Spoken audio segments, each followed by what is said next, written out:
lots of stuff happening. Oh my gosh. Oh my. So what how are we going to navigate all this? Well, we'll start with the low hanging fruit. Whenever I say low hanging fruit, I'm talking about that wonderful person on my southern border. Hey, how's it going? Good to see you, Heidi. Welsh lady, good to see you, girl. Heidi, awesome. Alicia, hello, Alicia. King Paco, and who else we got in here? Yeah, Debbie Webb. Good. Oh, you can't hear me? Hmm. I had this earlier happen. Let me see if I can fix this. Audio.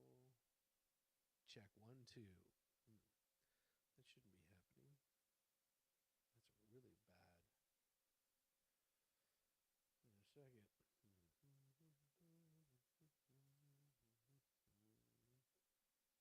Check one, two. Hmm.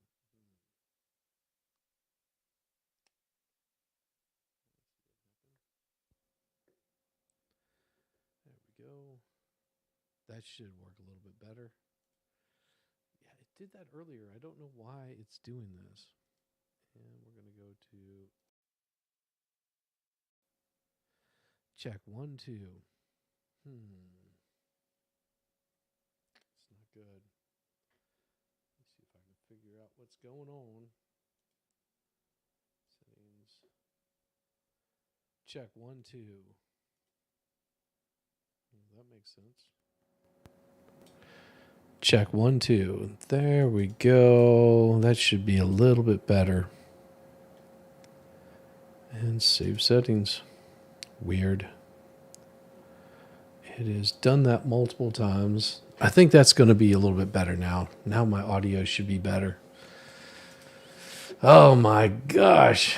Well, good to see all you guys. As I was saying, hello, how's it going? Heidi, Welsh lady, Alicia, and King Paco, Debbie Webb, good to see you. Linda, Shizzy. No, it's something to do with this hardware. I updated my hardware and it's giving me fits. I will fix it. I will fix it. Hey Patrick, how's it going? Good to see you. Oh boy.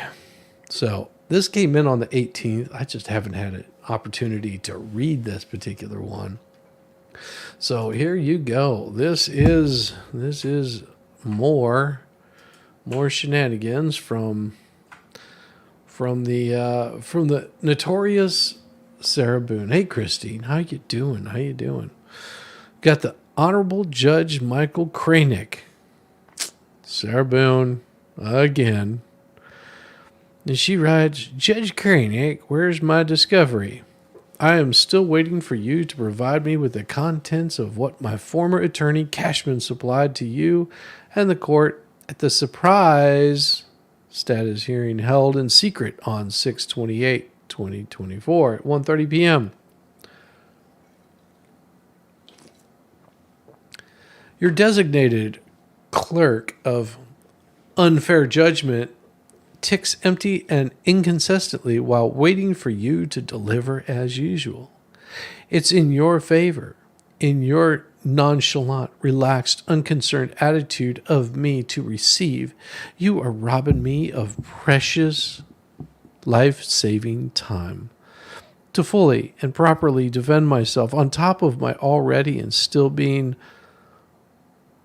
holded constitutional rights and being forced to represent myself based on false information. Well, I do not even know what is contained in said discovery after being withheld from seeing all to date. And for the first time in said surprise status hearing, along with my supposed digital evidence being produced by Cashman, finally, after never being shown any of it during her representation. Her response to me when I would ask to review was, your first attorney said he reviewed it with you. That was over 4 years ago. You're my attorney now. And no, I did not. This is what I had to deal with. I have not seen its entirety and completely to date. Please note, I do not have access to a computer to view these materials. I am doing my very best to figure this and everything else out as I go in my newly unwanted forced position of pro se. Please do not penalize me for greater than being already. I'm trying. Please know also I am in an open bay dorm living with 63 other inmates. I need to figure out how to view anything securely to avoid further exploitation and main ignorance. There is no privacy or individual access in jail. Cashman, I'm glad I could help you shine in a courtroom in front of the judge by you professionally and finally bringing everything I've been asking for since day one. And after I included you on my letter to the judge in return, unlike you, who did not include me on your motion to withdraw, surprise! And I had to find out from someone else, an officer, 3 days before this surprise status hearing. So you would even know what to bring. Why wouldn't you bring to any of your 20 hours of meeting with me, as always? It's in everyone else's favor, but mine. How much real time will I have to prepare and properly, especially the fact you have me doing everything while incarcerated? What happens when more time must be utilized to discover where my lost discovery is? I've been asking for repeatedly for depositions to locate my witnesses, contact anyone via collect phone calls. Now that's a real hurdle. Wait to receive transcripts, any records, everything I need to finally build my defense. Or is it your plan, Your Honor, to just leave me out to dry and in a hurricane? Well, that doesn't make sense. Out to dry in a hurricane. I'm amazing that I can read her writing. Oh, it's much better than mine, trust me. Your time constraints are extreme and unreasonable. Your decisions, if you claim to have considered from your order, is illogical and unfair. Specifically, that it has been malformed by your ignorance and experience of my case. Misrepresentations, straight lies from the attorney's appointment. They are brazen to stand at your pulpit in your courtroom and commit perjury to your face in the world. But yet, it's me. It is my belief, and from your order, that actions speak louder than words. The court is sabotaging me, forcing me, pressuring me, setting me up for failure. If any of the prior attorneys would have included, cared, cooperated during their time of representation, you're not being brainwashed, impartial from believing over me, and impartiality, you're intricately misconstrued, unfair order formulated from, I would not be writing yet another letter, would I? In the meantime, while your clock ticks ceaselessly and loud as I wait for you to deliver anything, even more fingers are noticed. They really do point back. And I'm defending myself against your inaccurate, libelous, I can write letters too, order. Please, would you post my included documents in your break room, wherever you think it may be seen and understood, unlike me in your courtroom? How about by the copy machine, where your junior associates should have made me?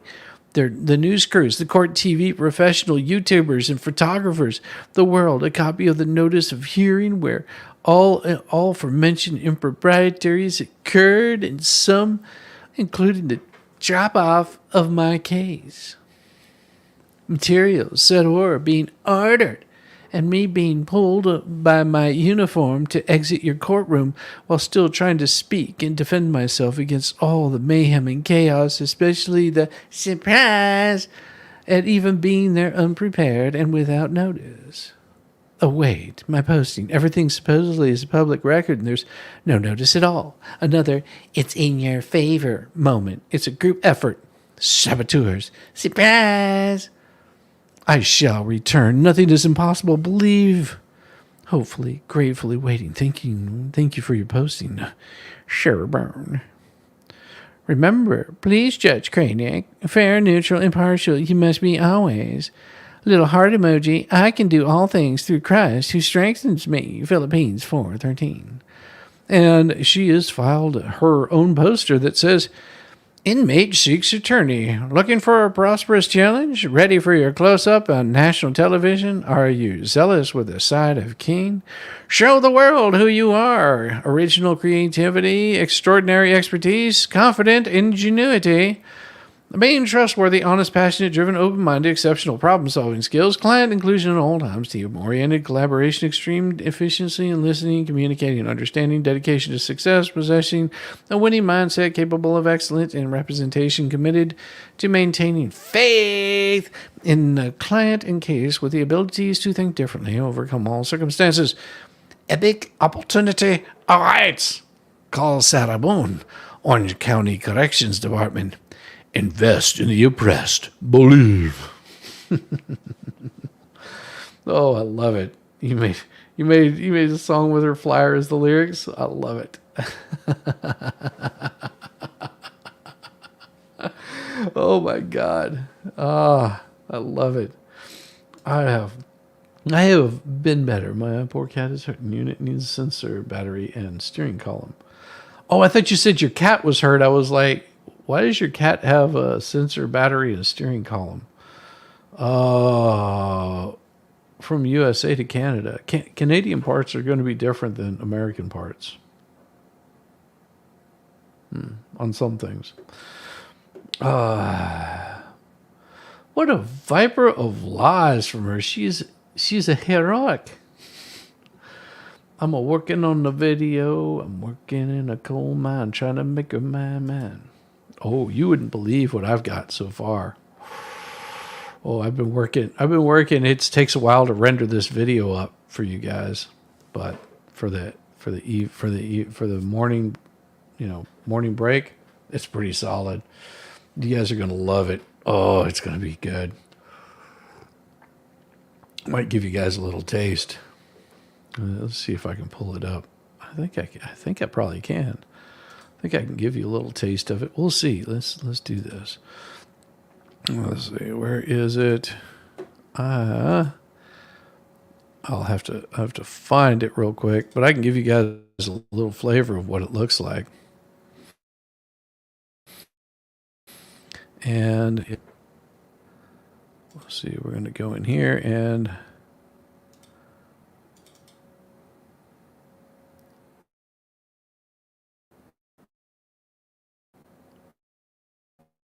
oh yeah. Why is it working? Yeah, it'll work here. Give me a second, and I'll show you guys work. This is out so far. So it's gonna crap out. That's it.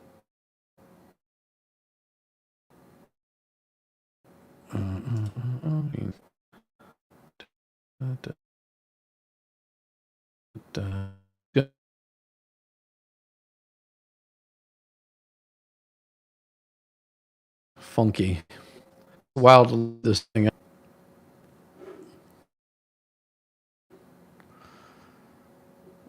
Give it a minute. So this right here is the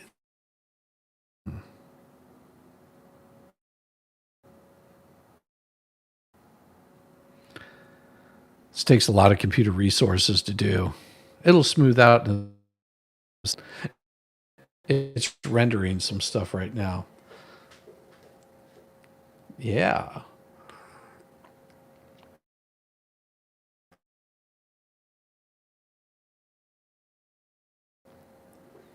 Why is it not playing?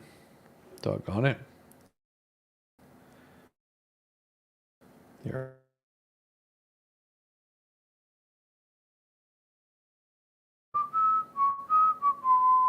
It's giving me a hard time right now.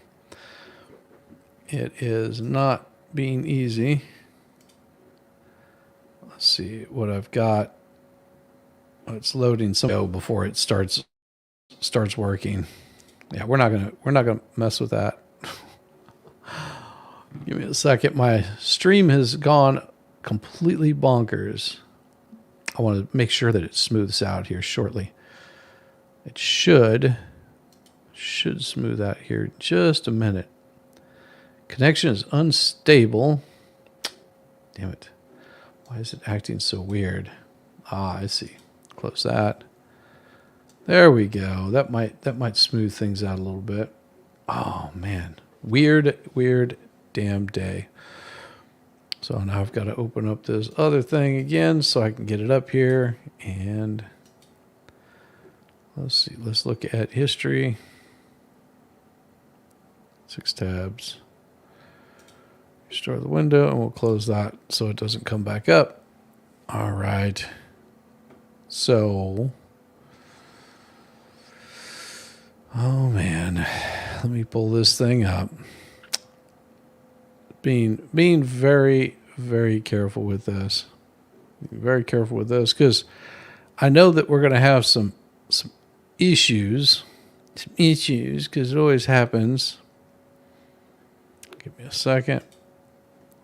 All right. So, as you know, Cheatle resigned. Popping in to say hi. Hey there, Melissa Jane. How you doing there, sweetheart? Good to see you. Yeah. So here's the thing. Cheatle resigned. Now it's amazing to me that she didn't resign immediately, which was crazy in itself. Good evening, Connie Carlson. Good to see you. How are you doing? If I miss anybody, it's just because I'm auto mechanic expertise question. I have to replace a camshaft sensor. Yes, but your timing will be off. Your time will be way off. And you sure that the camshaft sensor needs to be replaced and not that a squirrel or something like that chewed through the wiring? I see that quite often. Depends on the kind of car. But generally, it's going to run like really, really bad, and it'll probably stall and die on you. I wouldn't suggest doing it. Camshaft sensor, joke not. It's like a 10 millimeter. Pull it out, put a little bit of oil on the new one, pop it in there, plug it in. Really super quick and easy. Don't get done that on a 340 Ford Escape. Oh well, there you go. That should be on the top. Camshaft sensor should be on the top, unless it's a crankshaft sensor. A big difference between a crank and a camshaft. Big difference between that, because you've got the. Let's see. I can look really quick where the camshaft sensor is. Camshaft sensor on a what year did you say it was? What year is that Ford Escape? 2011 Ford Escape. Let's see. Location.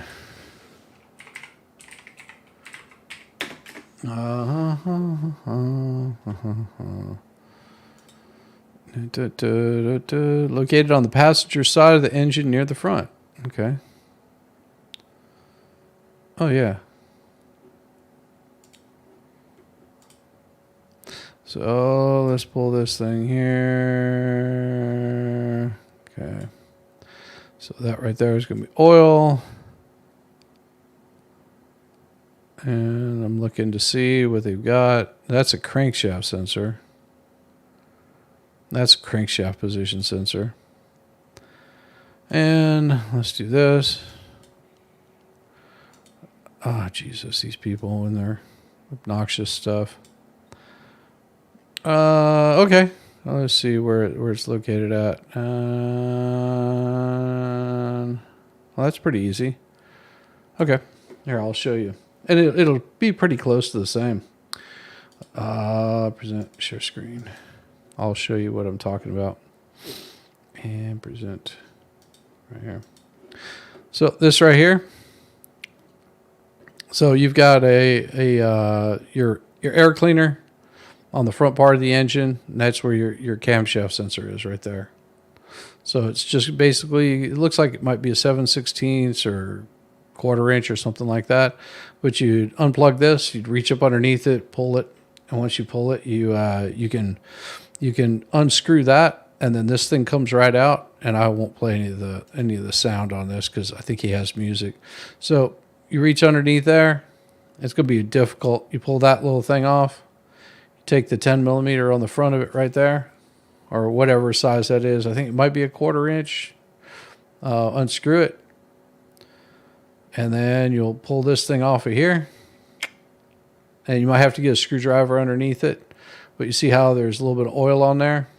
So you put a little bit of oil on the ring itself. And you pop it back down in there. And wiggle it a little bit. Pop it in. And then you put your screw back in there and tighten it down. Yeah. Super easy. Glad to see you over on X. But yeah, that's pretty straightforward. Yeah, it's pretty easy. Hey, Elaine's Crafting. Yeah, that if that's all that's wrong with it, you can get order one of those and have it shipped to your house from Amazon, like an OEM basically, and then you just pop that thing in there. It should only cost you a couple of bucks, and then you take the wrench, and if it's a little difficult, you just give it a little bit of tap. It should come right out. You know, pry the thing up, make sure nothing's broken off inside there, pop a new one in. Now, there's a possibility, and I've seen this happen before, is right up on or under his hands where they're at. Let me see, right about here. So what I commonly will see whenever I was working on cars is this wiring right here, somewhere along this wiring gets chewed up. Yeah. And sometimes it's not just your camshaft sensor. Sometimes it could be your crankshaft sensor. But yeah, it's pretty easy. August 2nd, delivery, 85 Canadian, auto parts store. Most like AutoZone, Pep Boys, O'Reilly's, that kind of stuff. They'll usually have those. But they're pretty cheap. Yeah, you can tell this car was in the north by all the rust up here on the bolts. Yeah. Yeah, it's got a little 4-cylinder in it. Wow, that's crazy. That's a tiny little engine. Hey, Tom Gillis, how you doing? Good to see you, fine sir. Good to see you, fine sir.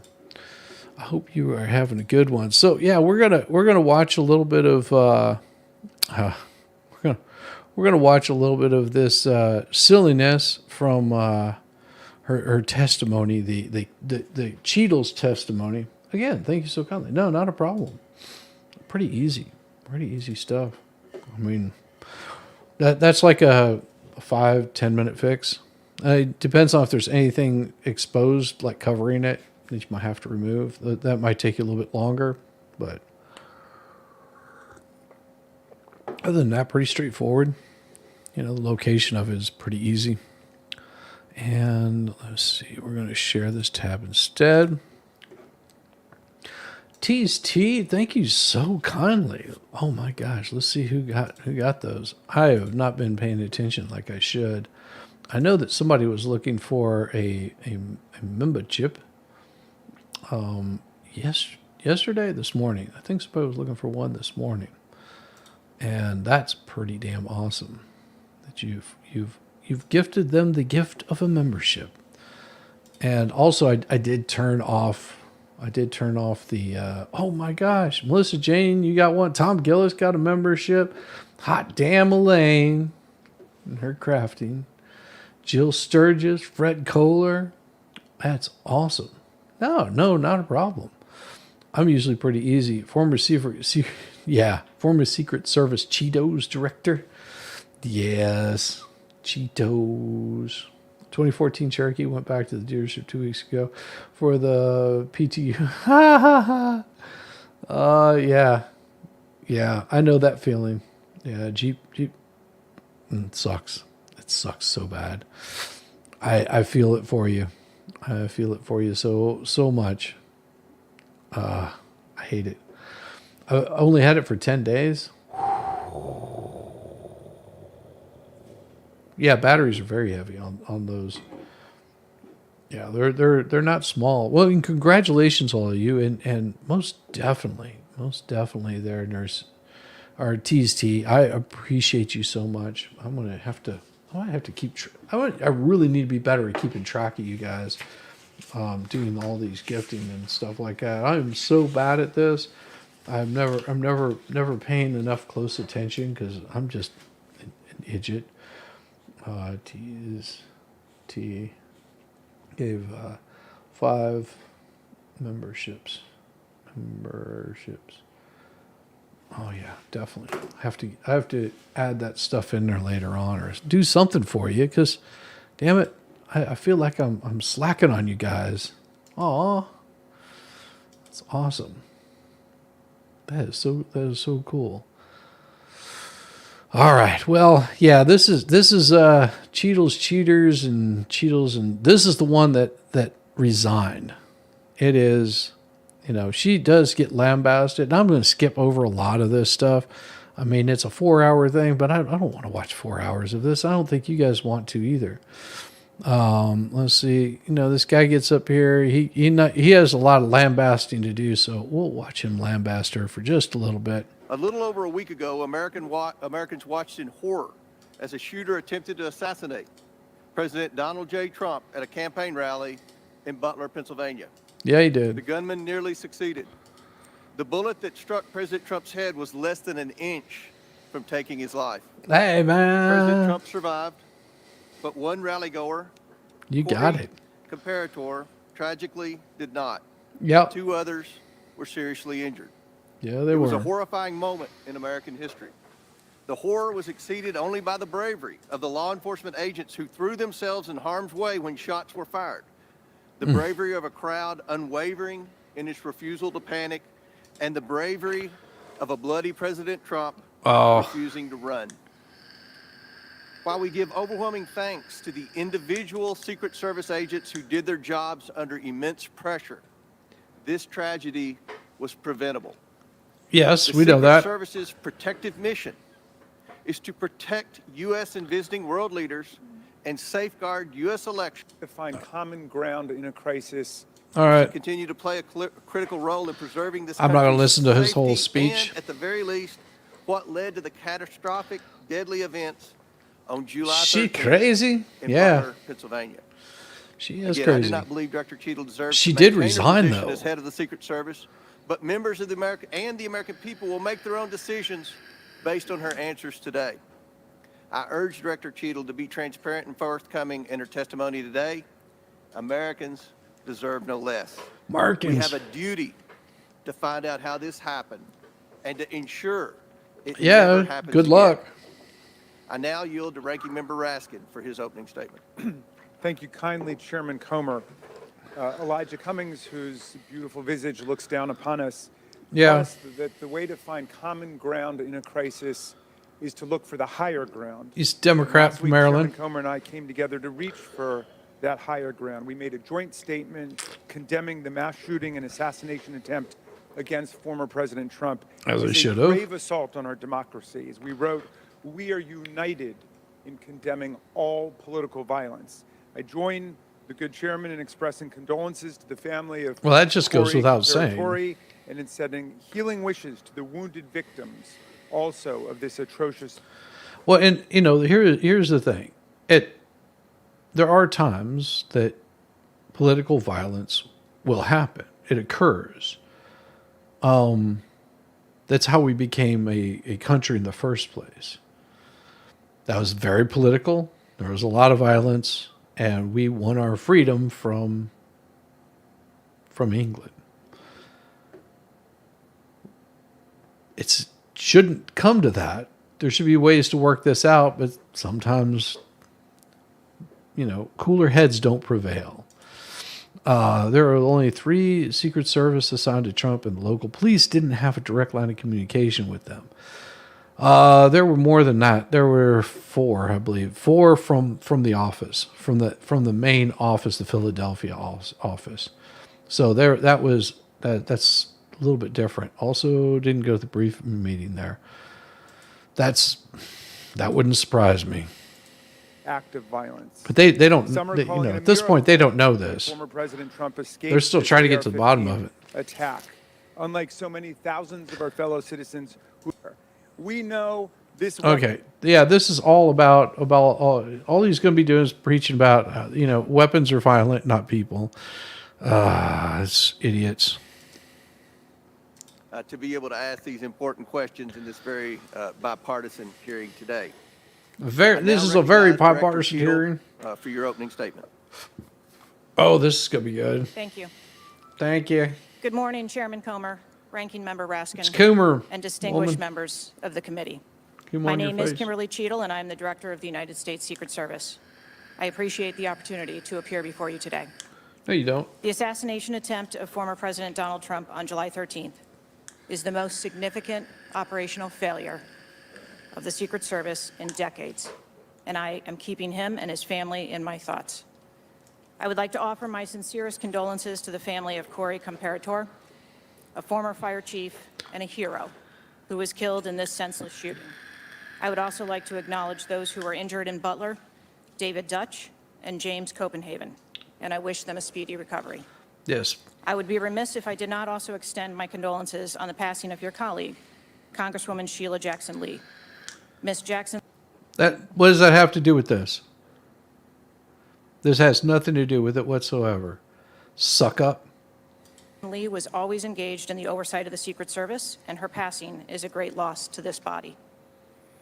The Secret Service's solemn mission is to protect our nation's leaders. On July 13th, we failed. As a director of That's all you need to say. As a director of Secret Service, you failed.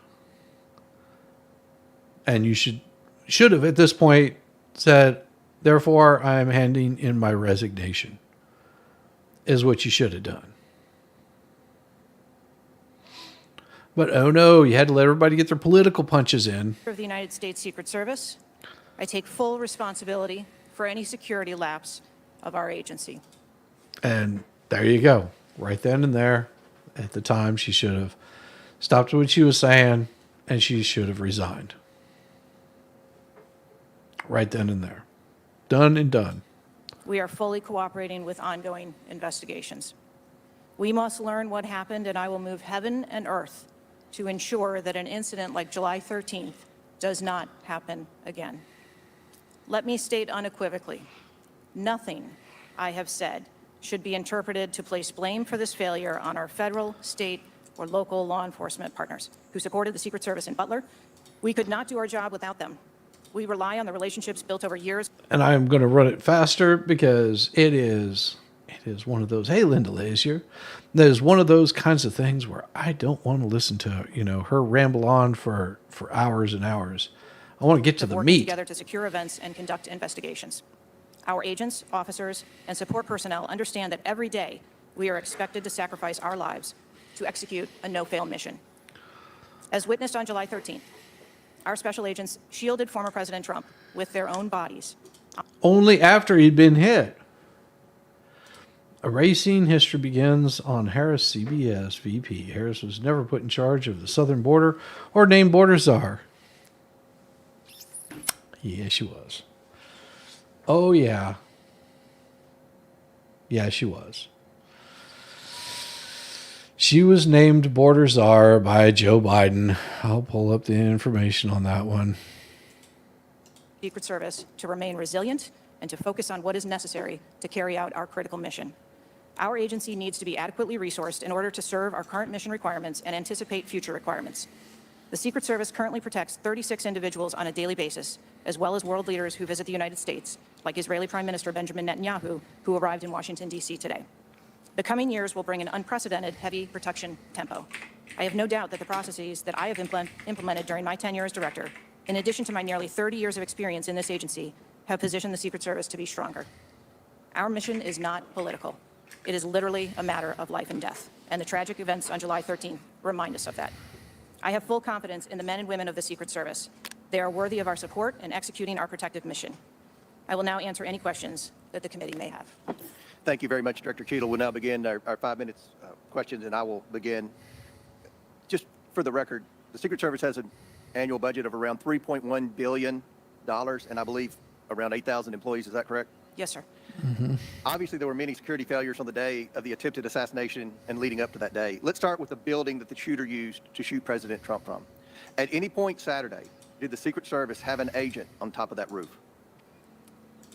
Sir, I'm sure as you can imagine that we are just 9 days out from this incident, and there's still an ongoing investigation. And so I want to make sure that any information that we are providing to you is factual. You can't, okay. Why Yeah. did the Secret Service not, can you answer why the Secret Service didn't place a single agent on the roof? We are still looking into the advanced process and the decisions that were made. Okay. Wasn't that building within the perimeter that should be secured? Do we agree with that? The building was outside of the perimeter on the day. No, it wasn't. No, it wasn't outside of the perimeter. Oh. Yeah, right at the time they didn't know, but there were those who did. It was broken down by Posick. No, it was broken down long before Posick. Long before Posick even had any mention of it, they drew out what the perimeter was. All of those buildings were within the perimeter because, from what I understand, they have a perimeter of 1,000 feet. Yeah, I think it's 1,000 feet. So within 1,000 feet of that is supposed to be the perimeter. He was within 400 feet of that area.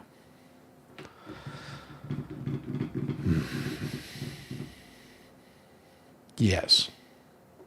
It's a simple yes or no question. No, she won't answer them. And this is where she starts failing. Of course, you know, they continue to ask her these stupid, ridiculous questions. She continues to ignore them. And now we get to Chairman of the House Judiciary Committee, Mr. Jordan from Ohio. Thank you, Mr. Jordan. Director, were you guessing or lying? Day after President Trump is shot, Secret Service spokesman Anthony Guglielmi said, quote, the assertion that a member of the former president's security team requested additional security resources that the U.S. Secret Service or the Department of Homeland Security rebuff is absolutely false.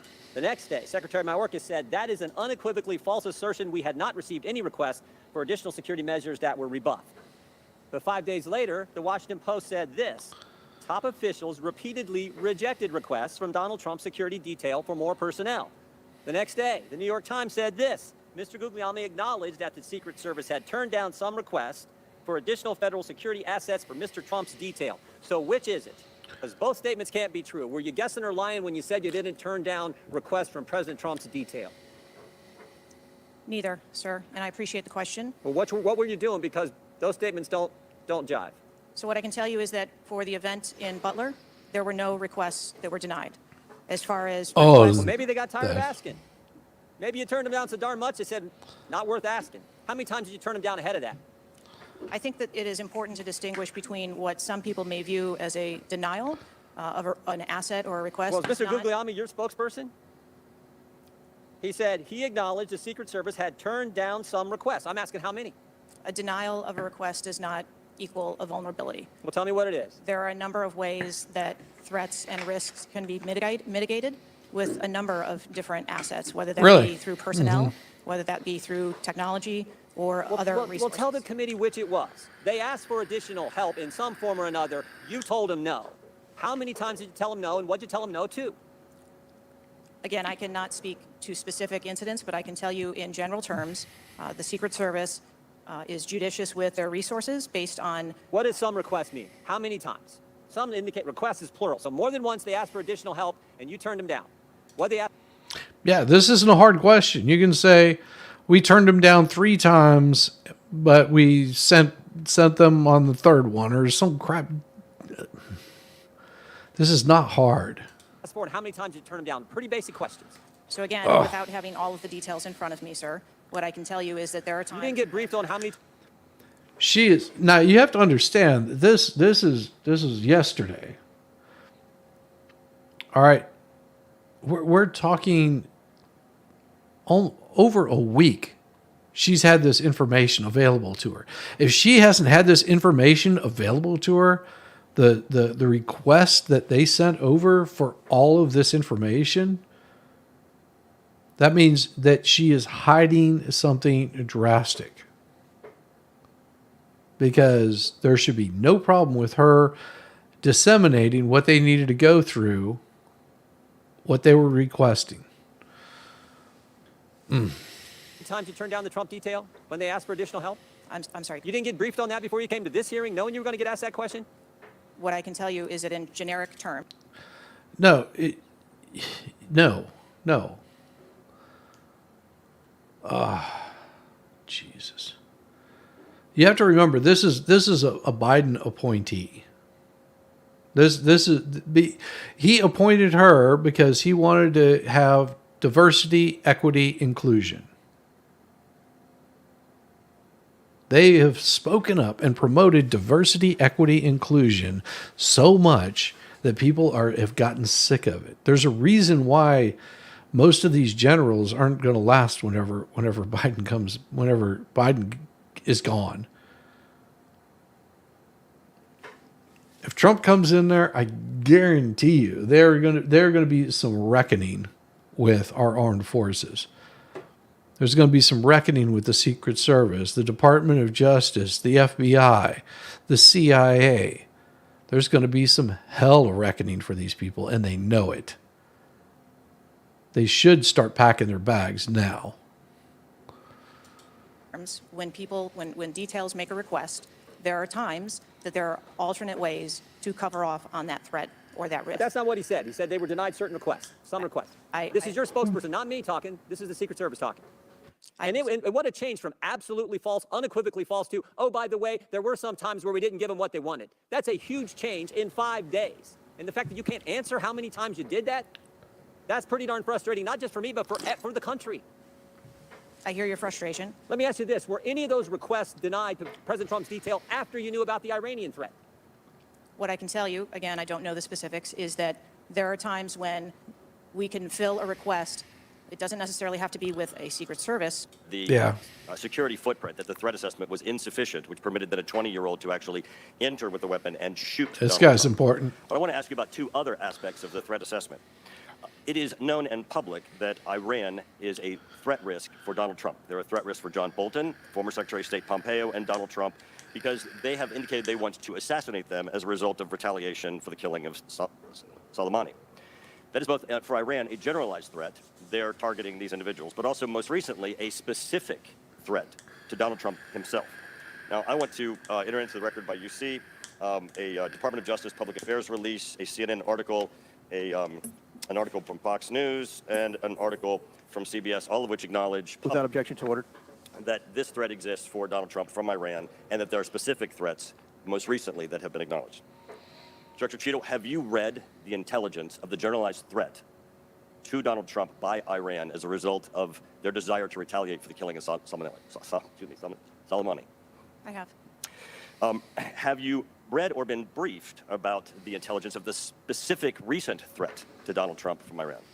Yes, I have. Director Wray, when we were getting our briefing, indicated that he thought the threat assessment should have included this threat from Iran. Is it your testimony today that the threat assessment, since you've read this intelligence, was sufficient to protect him from this threat from Iran? My testimony today is that the information that we had at the time was known. Was it sufficient? Director Cheatle, was it sufficient for the Iranian threat that you said you have read the intelligence briefings for? That information was passed to... Well, I'm not asking... You have a wonderful evening, Welsh lady. You get some rest. Rest those tired little eyes of yours. Have pleasant dreams, and we will see you again soon. The bureaucratic issue of who did it get passed around to. Director Cheatle, was it sufficient for the specific and generalized threat to Donald Trump's life from Iran? Yes, I do believe it was. Director Cheatle, is an Iranian assassin more capable than a 20-year-old? Sir, I think we've acknowledged that there was gaps and a failure that day. We are... Yeah, he's trying to point out your failings miserably.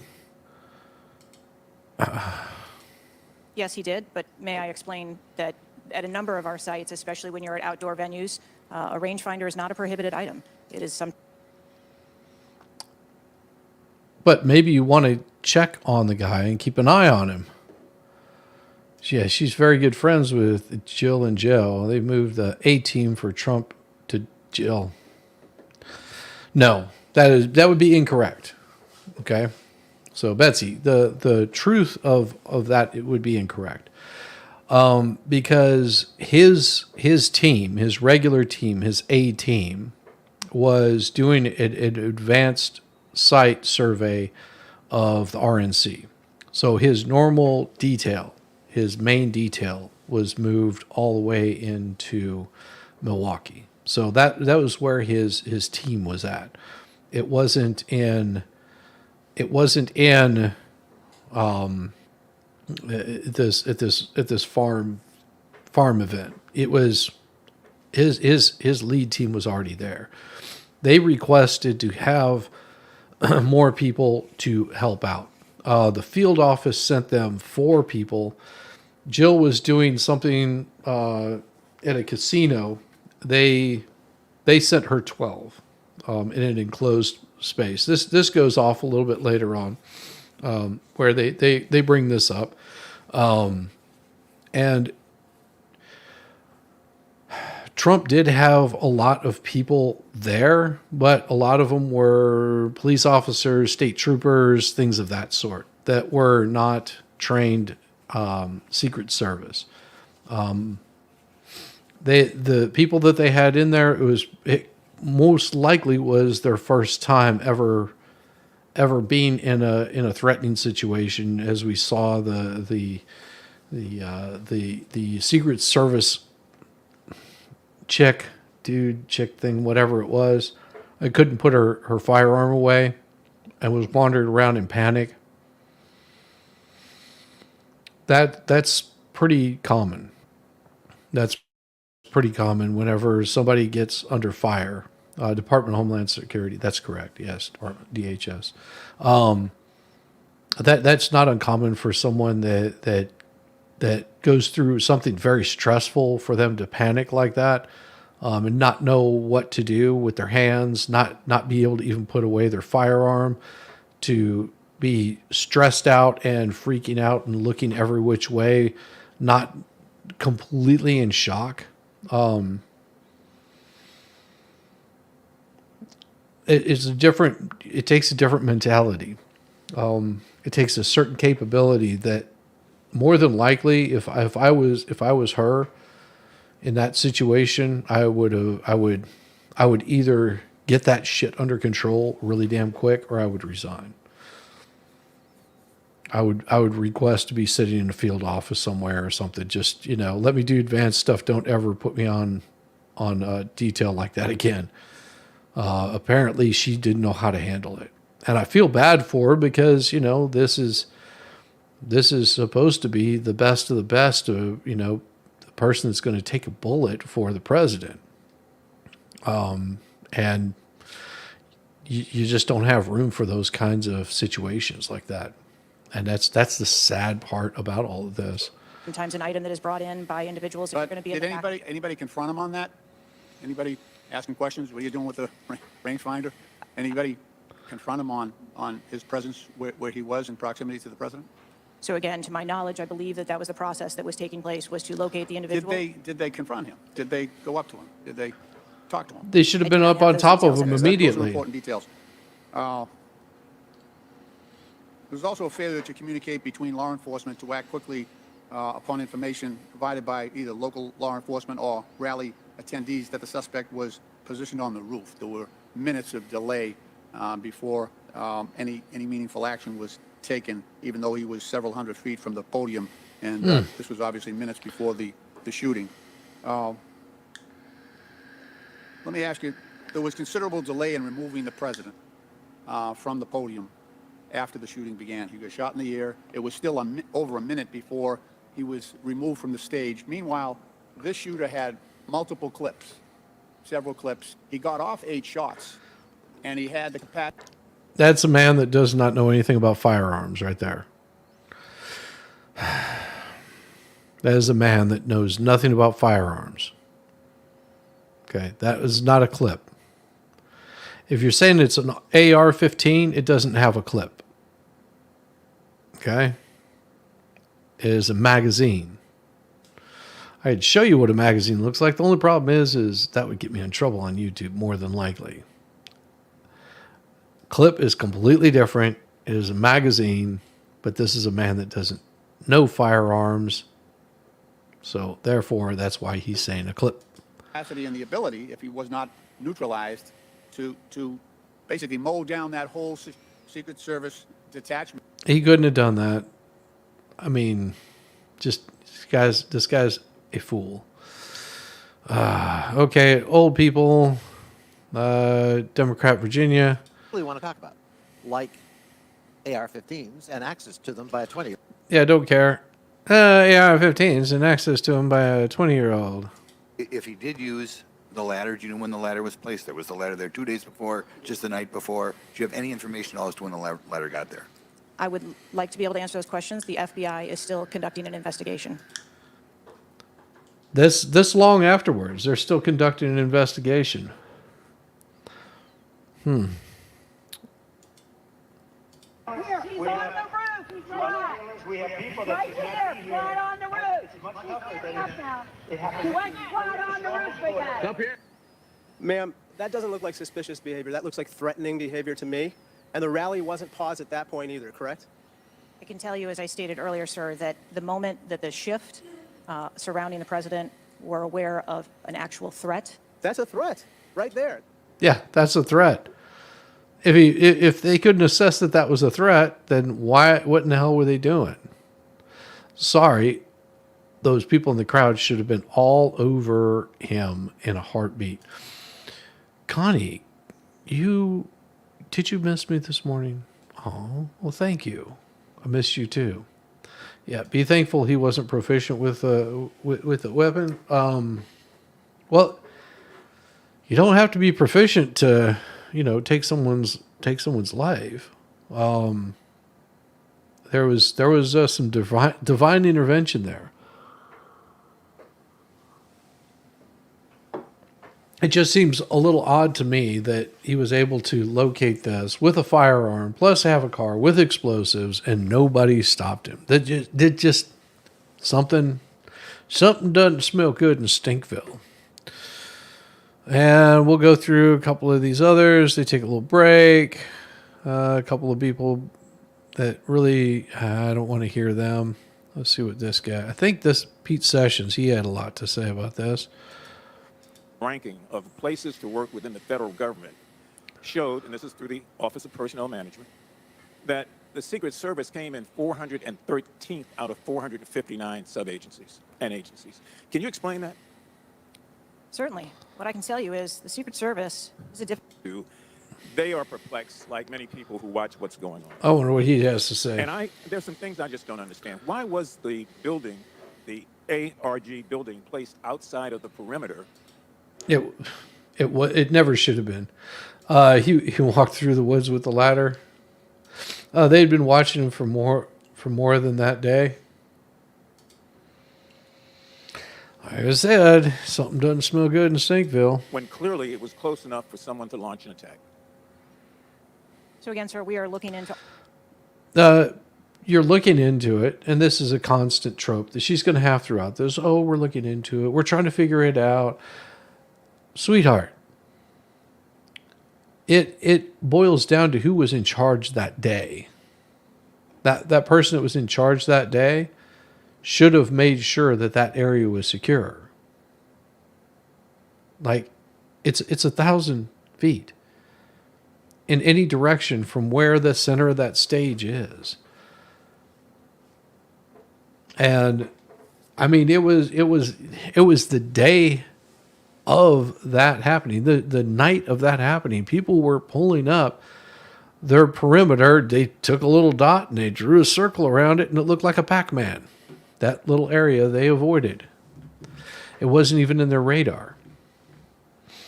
Where if you would have looked at where somebody would in a normal range would have been looking, it would have encompassed even further than that. That they would have had that area secured. The problem that they didn't have it secured like that was because they were understaffed of qualified people to be able to secure that area. That's pretty cool. Butler, PA is your hometown. Well, now it's famous. All of the details of how the advance was comprised, but I can tell you that there was overwatch on that building provided that day. By a drone? I'm not going to get into the specifics of It technology or assets. It doesn't matter. The Overwatch wasn't doing their job. Overwatch should be fired. If that right there is the case, that Overwatch was covering that building, then whoever was on Overwatch for that building should be fired immediately. Immediately. Yeah, it's on the map now. It's messed up. that were Okay, used in well, this warrant. I think it's fair to say the Overwatch failed because the shooter got up on the roof and stayed there for a while, and people had pointed him out. So do you think that your Overwatch was a failure in that case? I think that we need to know the full details to understand how this occurred. And I don't need to know the full details. I just need to know who in the hell needs to be fired. Like, whose head's going to roll. That's all that's being asked. And I would be saying the same thing if this was Biden or Harris or any other person that's up there speaking. You know, anybody that's in this realm, it wouldn't matter who they are. I would be calling for the same oversight on this. I'd want to get to the bottom of it. Why have they not gotten to the bottom of it? And I'm not talking about the Twitter shit posters or the YouTube shit posters of knowing something or whatever the hell they are.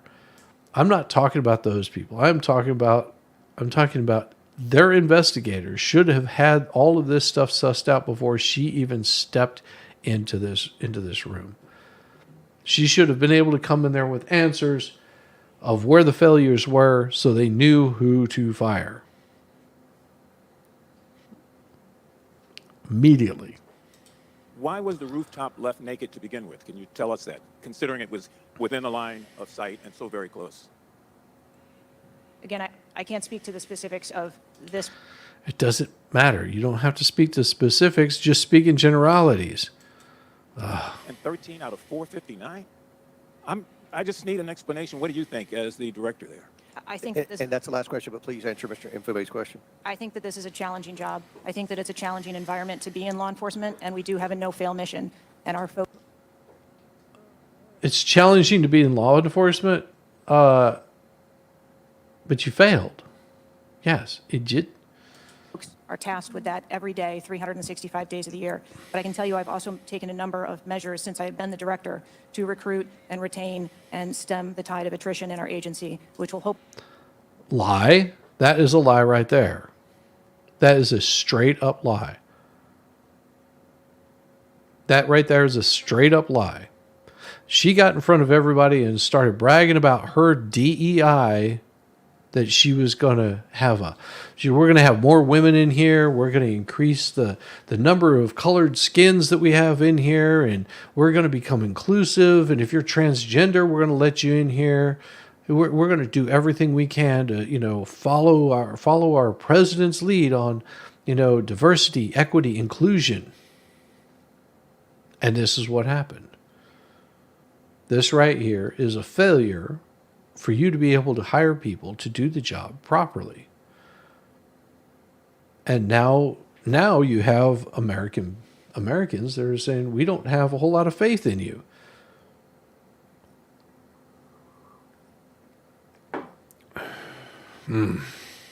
Hopefully alleviate some of that. Thank you, Mr. Chairman. Chair now recognizes Mr. Sessions from Texas. Mr. Chairman, thank you very much. I join in the calls of all of our members to say thank you for doing this hearing on a bipartisan basis. Director, I'm not going to sit here and say you ought to resign, but I am going to say that you have not given us confidence. Should that have. You have the Should ability have. to understand what happened. Was. To take the responsibility in terms of understanding. You've Oh, you spent suck a number up. of years. How many years do you say you've been with the agency? 29. Well, I spent 16 years with AT&T, moved 7 times with them, and had a really good feel about their operations, how they worked, what was acceptable, who was responsible. And I've heard you say today numbers of times, well, you've got to wait. Well, you've got to wait. Wait for the final report. When is the final going to happen? I mean, how long do we have to wait before you can give us credible answers? You've been there 28 years. You've had a few days to be able to draw your own analysis few days. of this. You Said should over a understand week. the entire process. You talked about being on the team, perhaps in Georgia. You have talked about your experience in this. You've talked about the Jeez. professional nature of the agency. That I don't doubt. But the director, just like it was when I ran my operations at AT&T, was responsible for making sure they worked. And in business, it either works or it doesn't work. There's no in between. It either. Hey, hottie. How you doing, Jen? Jen, I hope you learned not to post your feet pics on the Twitter. I saw that. I was like, oh, I feel bad for her. She's gonna get all kinds of DMs. Whoa. Good to see you. Good to see you, Jen. Thank you. Yes, I know. You'll the internet is a weird place, and you probably ran into like tons of those DMs. I guarantee it. Don't worry, you didn't get any DMs from me because it's not my thing. I was afraid to send a DM and tell you to pull it down. I was like, oh, she'll do it. Your Canadian ass had no idea. Don't show that either. Don't show that either. That's totally. I know you were. It's okay. It's okay. Well, I understand. But now you know. Now you know. And your feet pics are out there forever. Your feet pics are out there forever. Just be glad you've got someone at home that they're holding that picture like near and dear. Maybe a little too near, and you don't want to know what they're doing to the picture. So many screenshots. Oh God, It does not work. And your job as the, in essence, administrator, the director, is to make sure it looks right and works.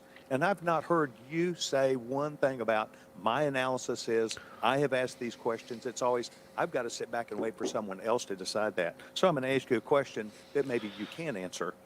Have any employees been disciplined for their role in Butler, PA incident? No, sir, not at this time. I am asking those questions. So no employee has been disciplined and no employee has been placed in any position that would place their job in jeopardy nor their standing in the agency. We are still in the process of That's interviewing not what I people. asked. You're the person that runs the place. You're the person that knows right from wrong, good from bad. You've had a number of days, and now you come before the committee knowing you're going to be before us, and you've got to slough it off to someone else. Do you see where there was something that went wrong as a professional? Go Sessions, get her. Years, or do you have to count on someone else to give you the final report? I see that something went wrong, and I've acknowledged that something went wrong. Then what went wrong? I Was need the to- special agent in charge not doing their job? Was the shooter was the shooter given extra time? Was the sniper doing their job? I mean, these are things that people who've been around for 28 years can analyze quickly. I watched it live on TV, and then within minutes saw a number of facts and factors that would have and should have been known by people who were there. You've got 28 years. You're showing up here telling us and the American public, well, I've got to wait for the final answer. What is your evaluation? I'm asking those same You questions. should always get a warm you're welcome. committee. My Tell people us are what awesome. went wrong. A special agent in charge, the person who was there. Tell us, and don't try and play a shell game with us. Do you have the ability to effectively, as the director of this agency, to understand what went wrong and at least tell us, I do or don't know what I'm doing? And we come away with, and I'm not asking for you to resign. I'm asking for you, if you've got this experience, then you should be able to say to us, we know what we did wrong. It was a failure in our system, and we're immediately making these corrections. That's why you're having a difficult time with this group of members of Congress, because we saw it too. We've seen the things, but you are the 28-year expert. You are the person that, and only you, that can make the changes. And I hear you say, well, I've got to wait for a final report before I, at 28 years experience. That is why we think what you're doing, the answers you're giving us are not correct, and you are not using your professional expertise. Mr. Chairman, I will allow her to respond. I am asking those same questions, sir, and I assure you, when I have a full and complete report of exactly what happened, there will be accountability, and we will make changes. It has been over a week at this point, and she's wanting to say, oh, we will find the people, we'll hold them accountable, we'll make sure that we do our job going forward. That's a bad excuse. I mean, Somebody was asking me about a car earlier. I worked at a shop where this guy got bent out of shape because nobody wanted to give him any real work. I want some real work. It took him 4 hours to change out a set of brakes on a Lexus. 4 hours. 4 hours. Lexus is basically just a Toyota. It's pretty straightforward. Anybody can do it.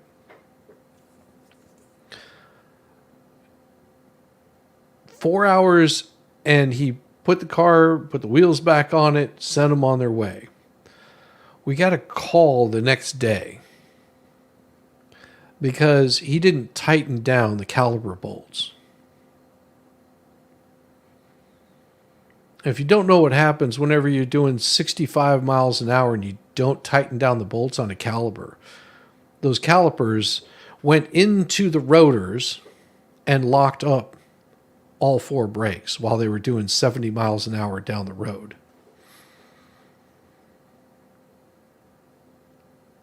Yeah. Do you think there was some accountability? It was immediate and it was swift. He was removed from ever working in that shop again. He was told to pack his bags. He was gone. Because that right there could have taken the life of the driver, his wife, his 3 kids that were in that Lexus. You know, there's, you know, people go, oh, well, you're just a mechanic. Yeah, we dealt with stuff that, you know, can save somebody's life. Safety is one of the most important things. Right here, this chick, she just wants to point the finger at somebody else. Now, our manager, it wasn't his duty or his job to come out and check every single, you know, break that this guy does. It is about having accountability. Well, he wanted to fix the problem. Well, what can I do to fix the problem? You can't. At this point, you can't. You have screwed up bad enough that you're gone. Yeah, idiot got booted. He was gone. He was done. You know, it wouldn't be uncommon whenever I was working as a mechanic to have, you know, complete idiots come in there and start working on things. And people, well, you need to be a little bit easier on them. I'm like, why do I need to be easier on this person? Because every time that they screw up and they don't listen and they do it constantly means that it makes me look bad. And I'm not going to look over every damn mechanic's, you know, shoulder to see that they're doing their damn job. That's not my job. You're not paying me to do that. You're paying me to work on cars, and I can't do my job efficiently if your idiot mechanics can't even damn change a tire out properly. Yeah, exactly, Carolyn. That is absolutely true. Worked long enough in an area. She's been there for 26 years. You can see where the problem is and what happened real quick, not waiting for a full report from someone else. You should be able to isolate those issues and handle them quickly. If someone told you needed to go defend bags of Doritos, I would actually pass out. I don't know. That might be, depends on if they're spicy Doritos or not. That might be pretty hot. Before I recognize the question, just out of curiosity, Director, it's been 9 days. Every American wants these questions answered. Do you have a ballpark estimate of when what Mr. Sessions asked you would be able to answer? So I can time-wise? I can tell you on our mission assurance, internal investigation. Mission we are assurance. targeting to have that completed within 60 days. There's also an external investigation that is going to be taking place. Holy shit. So Cool Ranch. Oh, sweetheart. I'll tell you something here in a second. This right here is she's saying it's going to be 60 days before they figure out where the failings were. You mean that so that means everybody on that team is going to be sent out to do things in other places. You feel confident over the next 60 days that these people are going to be able to defend VP Harris. They're going to be able to defend Biden. They're going to be able to defend Jill. They're going to be able to defend any one of these people that the Secret Service is protecting. Cool Ranch. All right. So let me tell you a neat little recipe. You're gonna like this. For all you foodies out there, people that like some nice, delicious meat. There's this thing called Mississippi pot roast. Oh, now this is so good. All right. Mississippi pot roast. You get yourself about 2.5 pounds, 3 pounds of chuck, a roast. Throw that thing inside of a nice crock pot. You get some au jus, the powdered au jus. Sprinkle that over the top of it. Get yourself some powdered ranch, the ranch mix. Sprinkle that over the top of it. Get yourself a stick of butter, and you're going to cut that into small little pads, and you're going to sit that all over the top of that piece right there. Okay, just in nice little pieces, going to be sitting all over the top of it. It could be whoever makes it. It could be Hidden Valley, whoever makes the ranch mix. It'll just be a mix for yourself. It's for like making dips and stuff like that. The powdered stuff. And then you get yourself some of those nice, gentle, tender pepperoncinis. You know, those yellow ones that usually come on your Papa John's pizza? You get some of those pepperoncinis. Which type? Some chuck roast. All right. You lay those pepperoncinis all around on top of the meat with all of that stuff stacked up on it. And you set that thing to about low.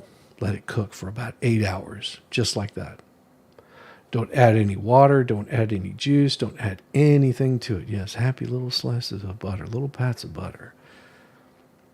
And whenever you're done cooking that, you're going to end up with this really tender. It's going to have a little kick to it, not spicy, just like this bitter taste to it. And that comes from the pepperoncinis. Don't add the juice to it, just the pepperoncinis by themselves. And then what you're going to do is you're going to get yourself a bowl of rice. You're going to heat up some rice, cook up that rice, or mashed potatoes, either which way you want to do it.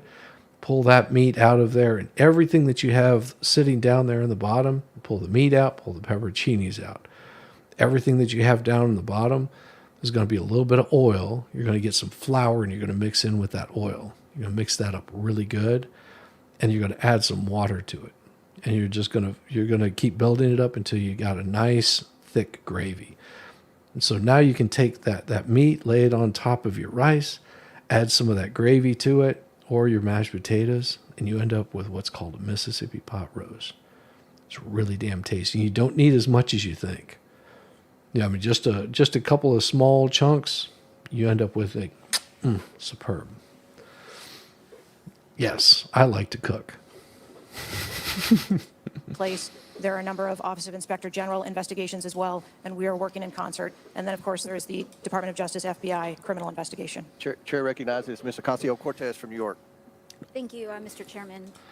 Now, I'm going to tell you right now, I was waiting for AOC to get up here. Now, it's not common that Ms. Cortez says anything that's of any value. But give her a chance on this one. She's going to say something pretty damn good. You're going to shut up now, everyone. You're sorry. No, you don't have to shut up now. I need to do a cooking stream. Yes. Oh, I'd get lambasted. I cook like easy meals. Most of my meals, I usually cook in about 10, 15 minutes. I mean, of course, you have your slow cooker, and I do my brisket chili and stuff like that. But those are completely anomalies. I make a cozy little gravy to snuggle with the mashed potatoes. That's right. Yeah, I'll do it like Bob Ross. I have Bob Ross School of Cooking. Get your cozy little mashed potatoes. You mash those all up. Make sure they're nice and tender. Don't use the white potatoes. Use the red potatoes. Red potatoes are much tastier. Just read Grassley released new obtained body cam footage of local law enforcement and U.S. Secret Service responded to the scene obtained from Beaver County Emergency Service Unit.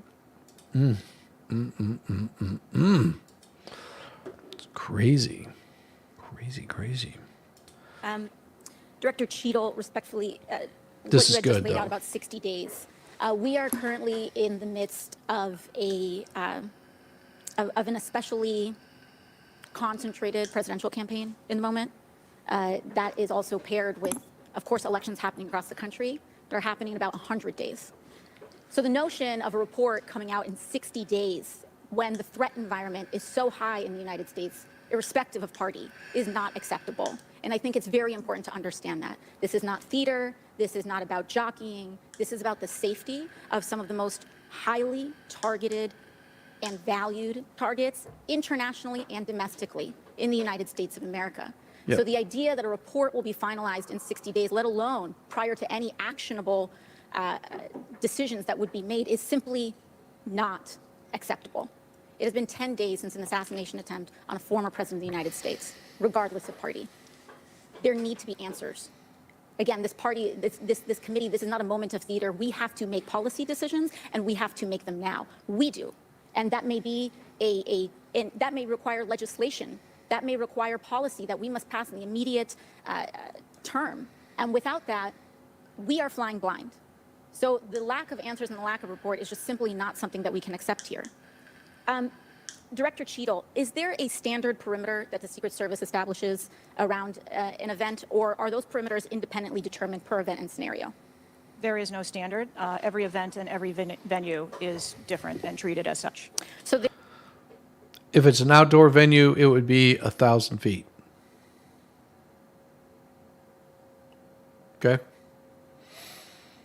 And that's where their perimeter is stationed. They will expand out beyond that if they need to. But a place like that would have been an easy 1,000 feet. They most likely would have had somebody sitting up on top of the water tower that was there also, which they didn't. And that person would have been able to see that person on the roof because that was the highest point. Oh, I love it. No, you go ahead and you share away. You share away. I appreciate you. So each event has a different perimeter that is established depending on the logistics of that event. Now, you established earlier that the building upon which the shooter operated from was outside of that established perimeter, correct, for the Butler, Pennsylvania event? It was outside of our secure perimeter, yes. Now, that building was, I believe, 500. How far away was that building from the president? 400. It was approximately 200 yards. 200 yards. Now, Approximately, but not. It was 150 yards.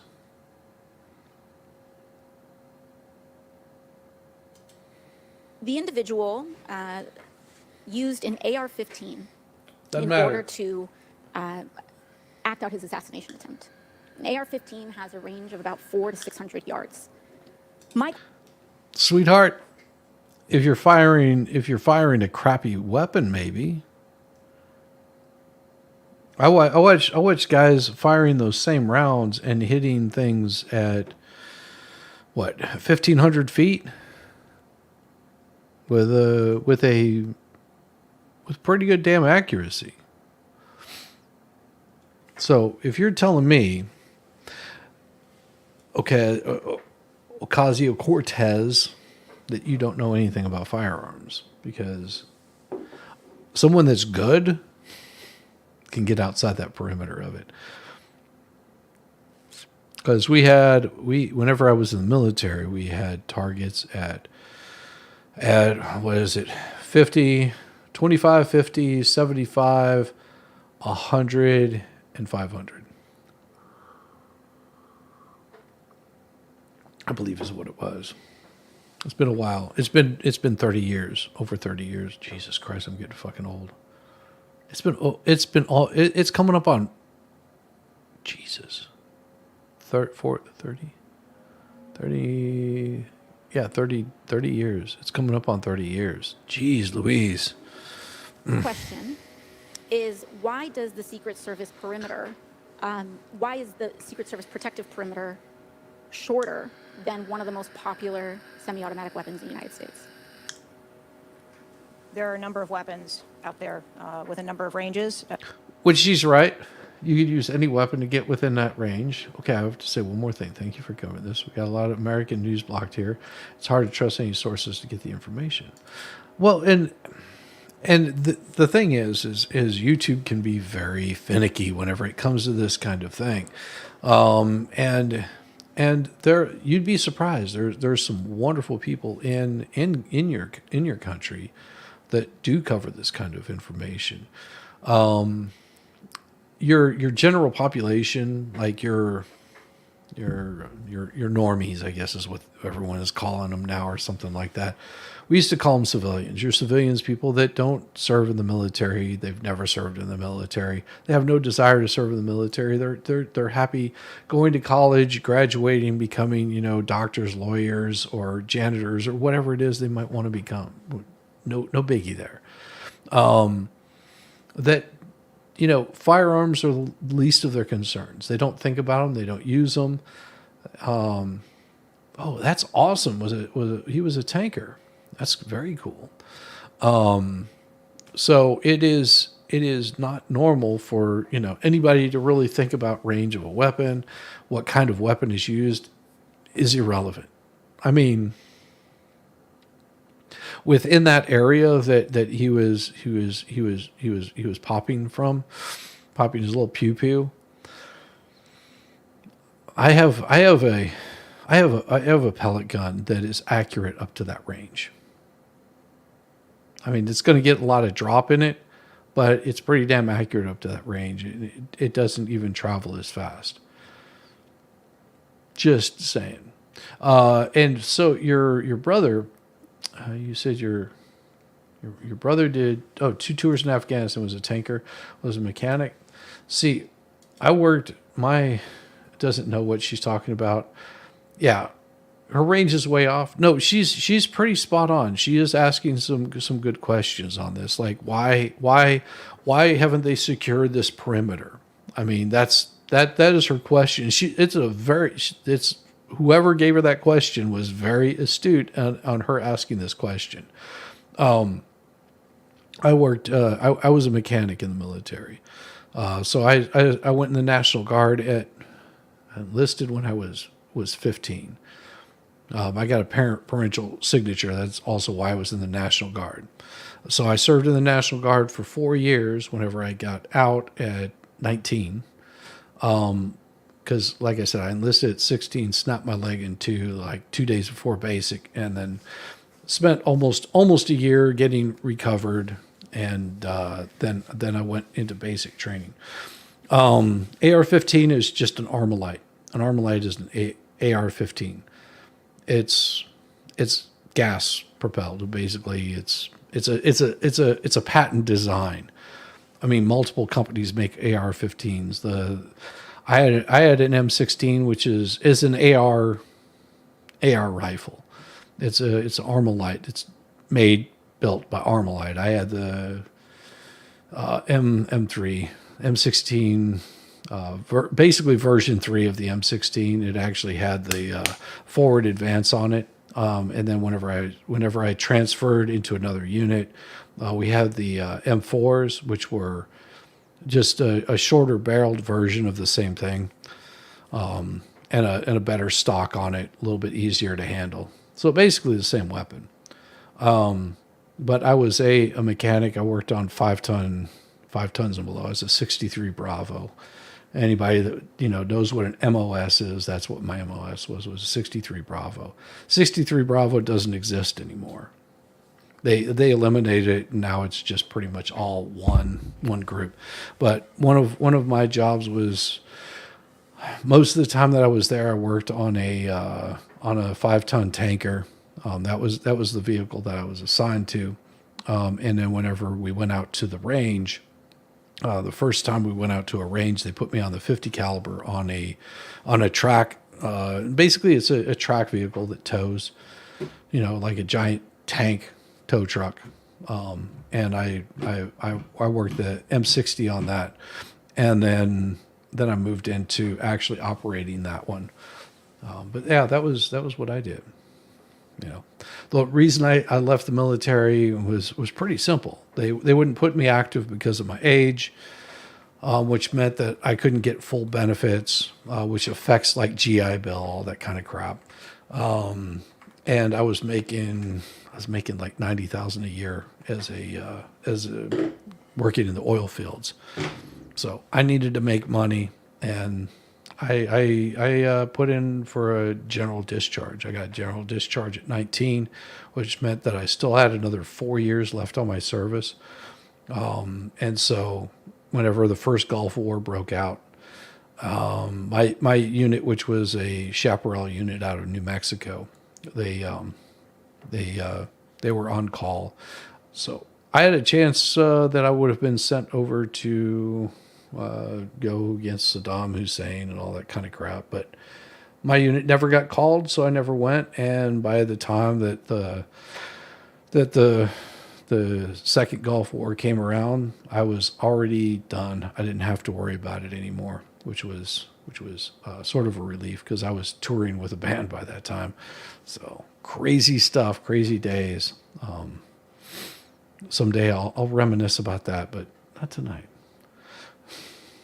I'll ask him Again, an advance was completed.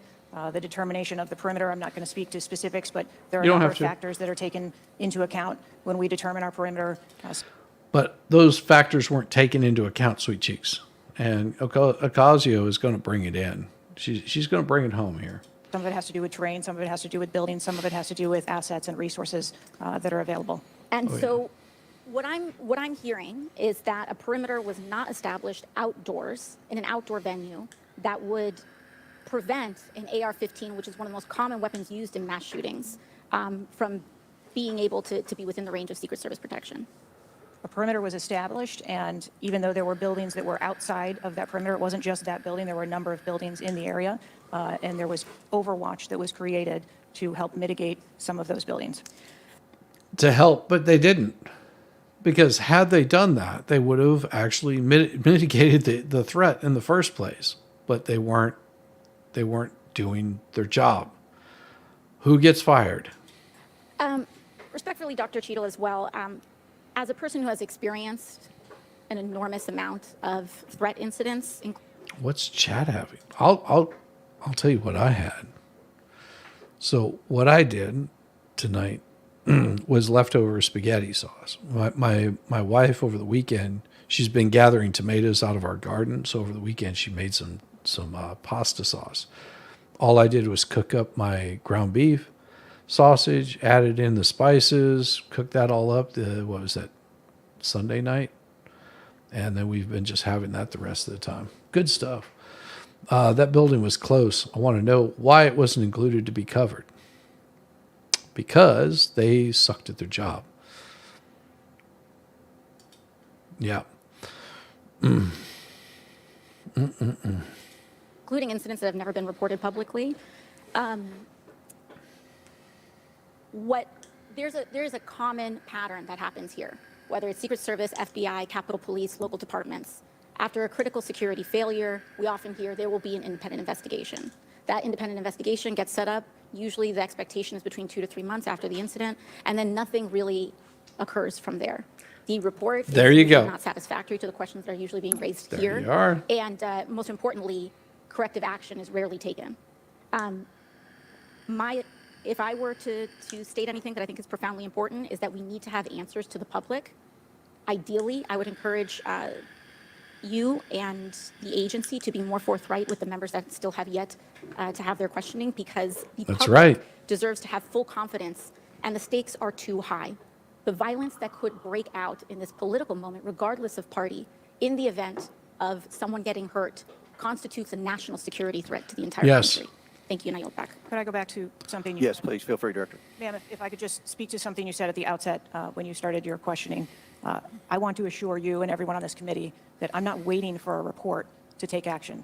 We have been conducting analysis all along, and we have been adding additional features to our security details since this incident occurred. Yeah, and she made AOC look good at her job. Yeah, that's hard to do. No, I mean, AOC did a really good job. How's it going, Puffer B? Good to see you, sweetheart. Hope you're doing well. And this guy's sort of bland. She's a goofball. That guy's a goofball. Oh, this is where she brings the fire. This next one is going to rock your world. I mean, whenever I say it's going to rock your world, oh yeah. She is going to bring the fire. She's going to bring it in the most glorious way. Just keep watching. Who do we trust anymore? Yourself. Yourself and people that you are close to you. That's who you trust. Answers to those questions. I strongly implore you to answer those questions. You're here with a subpoena, and we expect you to answer the questions. Chair now recognizes Ms. Mace from South Carolina. Thank you, Mr. Chairman. Dr. This is Cheatle, fire. the American people are watching. And I'm going to slow this one down to normal speed because this one, oh my God, this one is absolute fire. And they're wondering if there are any questions you can answer honestly today. So, Director Cheatle, I have a series of questions, very specific questions. I want very specific answers. Most of my questions are going to demand a yes or no answer. Do you understand? I do. Okay, my first question. Both sides of the aisle today have asked for your resignation. Would you like to use my 5 minutes to draft your resignation letter, yes or no? No, thank you. Was this a colossal failure? It was a failure. Yes or no? Was it a colossal failure is the question. Yes or no? I have admitted this is a terrible... This is a yes or no series of questions. Was this a colossal failure? Yes or no? Yes. Was this tragedy preventable? Yes or no? Yes. Has the Secret Service been transparent with this committee? Yes. Would you say the fact that we had to issue a subpoena to get you to show up today as being transparent? Yes or no? I have always been eager Yes to or no? come You didn't and want to talk answer to the question. committee. We had to issue a subpoena to get you to show up today. That is not transparent, by the way. You stated earlier Secret Service is not political. Is that correct? Yes. Okay. Would you say leaking your opening statement to Punchbowl News, Politico's Playbook, and Washington Post several hours before you sent it to this committee as being political? Yes or no? I have no idea how my statement got out.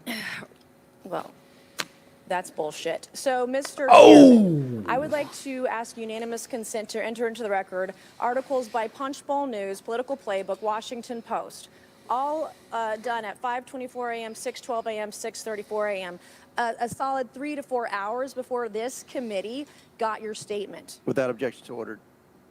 Okay. Is the Secret Service fully cooperating with our committee? Yes. Okay, you say you're fully cooperating with this committee. On July 15th, this committee sent you a list of demands of information that we wanted. Has the Secret Service provided this committee a complete list of all law enforcement personnel that were there that day? Have you done that? Have you provided a list to the Oversight Committee? Yes or I no? will have to get back to you on that. That is a no. This right there is a very important question because they're asking for a list of every single person so that way they know who to subpoena to bring in and question. Oh, I'll have to get back with you on that. Sweetheart, you should know this stuff off the top of your head. Yeah. No, she pulled out the punches, but she never released any of them. You never have to silence yourself here, sweetheart. You can chat away. It is absolutely fine. My chat is one of the nicest group of chats that you'll probably ever run into, and they love it. They love getting involved in this stuff. It gets them all worked up, and it's so excited. Just don't show your feet, because then they get too excited, and I can't control them at that point. Have you provided all audio and video recordings in your possession to this committee, as we asked on July 15th, yes or no? I would have to get back to you. That is a no. You're full of shit today. You're just being completely dishonest. Mr. Chairman. Yes! Yes! Speaking of yeses, hello, Teresa Finn, writer chick. Welcome back to being a member. Teresa Finn, if you guys don't know, Teresa Finn is whose stories we've been reading on Sunday nights. Yes. Yes. Cheat a little. Yep. I don't doubt it. I just told you a lot very often. That's okay. I think she could have done without the cursing, but it's good otherwise. It got her point across, did it not? It really got her point across and really got people paying attention to what the questions was that she was asking. Mr. Chairman. Chairman, I want to. Come on. We have to maintain decorum in this committee, no matter how have you provided upset we any get. and all memos to this committee that we've asked you on July 15th? Have you provided all memorandums within the Secret Service? I would have to get back to you on That is a no. You are being dishonest or lying. Like you're being dishonest here with this committee. These are important questions that the American people want answers to. Yes. And you're just dodging and talking around it in generalities. And we had to subpoena you to be here, and you won't even answer the questions. We have asked you repeatedly to answer our questions. This isn't hard. These are not hard questions. Have you provided us all communications from the Secret Service related to that day and that rally? Have you provided this committee? We've asked for this information on July 15th. Have you provided any of this information that this committee has asked of the Secret Service? Any of it? I'll have to get back to you. Have you even read this letter that we sent you? Did you even read this? Yes. Okay. And you have said you don't know, you have no idea. Well, the answer is no. We haven't gotten a single document or piece of information or data from you or your agency in related to the rally that we have asked you for. So, was this attempted assassination of Donald Trump a failure of training or execution or both? I think that those are answers that we need to Training, examine. execution, or both? Which one? I think those are answers. All right. How many Secret Service personnel have lost their jobs due to this colossal failure? At this time, none. How many Secret Service personnel have been required to take a refresher course on how not to let people shoot Donald Trump? Our personnel are currently operational. We are examining the facts of this investigation, and we will make the changes necessary. What time did law enforcement become aware that there was an individual on the roof with a clear line of sight to President Trump? I am still verifying timelines. Well, you might be verifying it, but everybody else verified it was 57 minutes. That's almost an hour that this guy had a clear line of sight.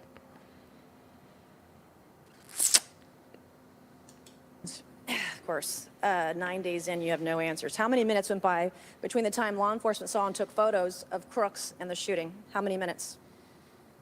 I am still verifying timelines. 57 minutes. Thank you, Mr. Chairman, and I yield back. Gentlelady yields. That right there. Oh, we're gonna be pulling up some of today's also. Like I said, I'm skipping across quite a few of these because these are the ones that were bringing the fire. You're trying to determine where in my lineage I'm related to Don Cheatle, so I can get out of this. What a stone-faced liar! Yeah.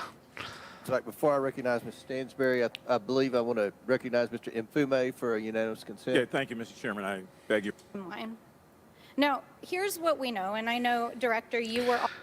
Sweetheart from New Mexico, you got no room to speak after you had a shooting in your state. Just saying. By a high-profile person. I think the American public deserves to have trust in their federal government. Okay. I don't know why you're being difficult. I'm just, it's a simple question. Are you concerned about the increase? As an excuse. Okay. Thank you. I yield back. Gentleman yields back. Chair now All recognizes right, this next guy is good. How did a 20-year-old loner with a week's notice pick the absolute best location to assassinate President Trump when the entire Secret Service missed it? Director Cheatle, in your leadership, your agency got outsmarted and outmaneuvered by a 20-year-old. How can we have any confidence that you could stop a trained professionals from a nefarious nation state? Oh my gosh, Star Z. Hopefully you wear those on your chest. Just kidding. I guess that's why I'm a developer and I don't go out in public often. Neither do I. I don't like going out in crowded places. That's why I get so obnoxious on the YouTubes. Why? Because people say, "Oh, you're always on." I see you're always on. Yes, because if I had a social life, I would probably be doing that all the time. But you have to understand, after touring and playing with bands for 13 years, I miss the interaction with people. And yes, it's scary as shit out there. I don't like going to concerts, but I don't mind playing at a concert.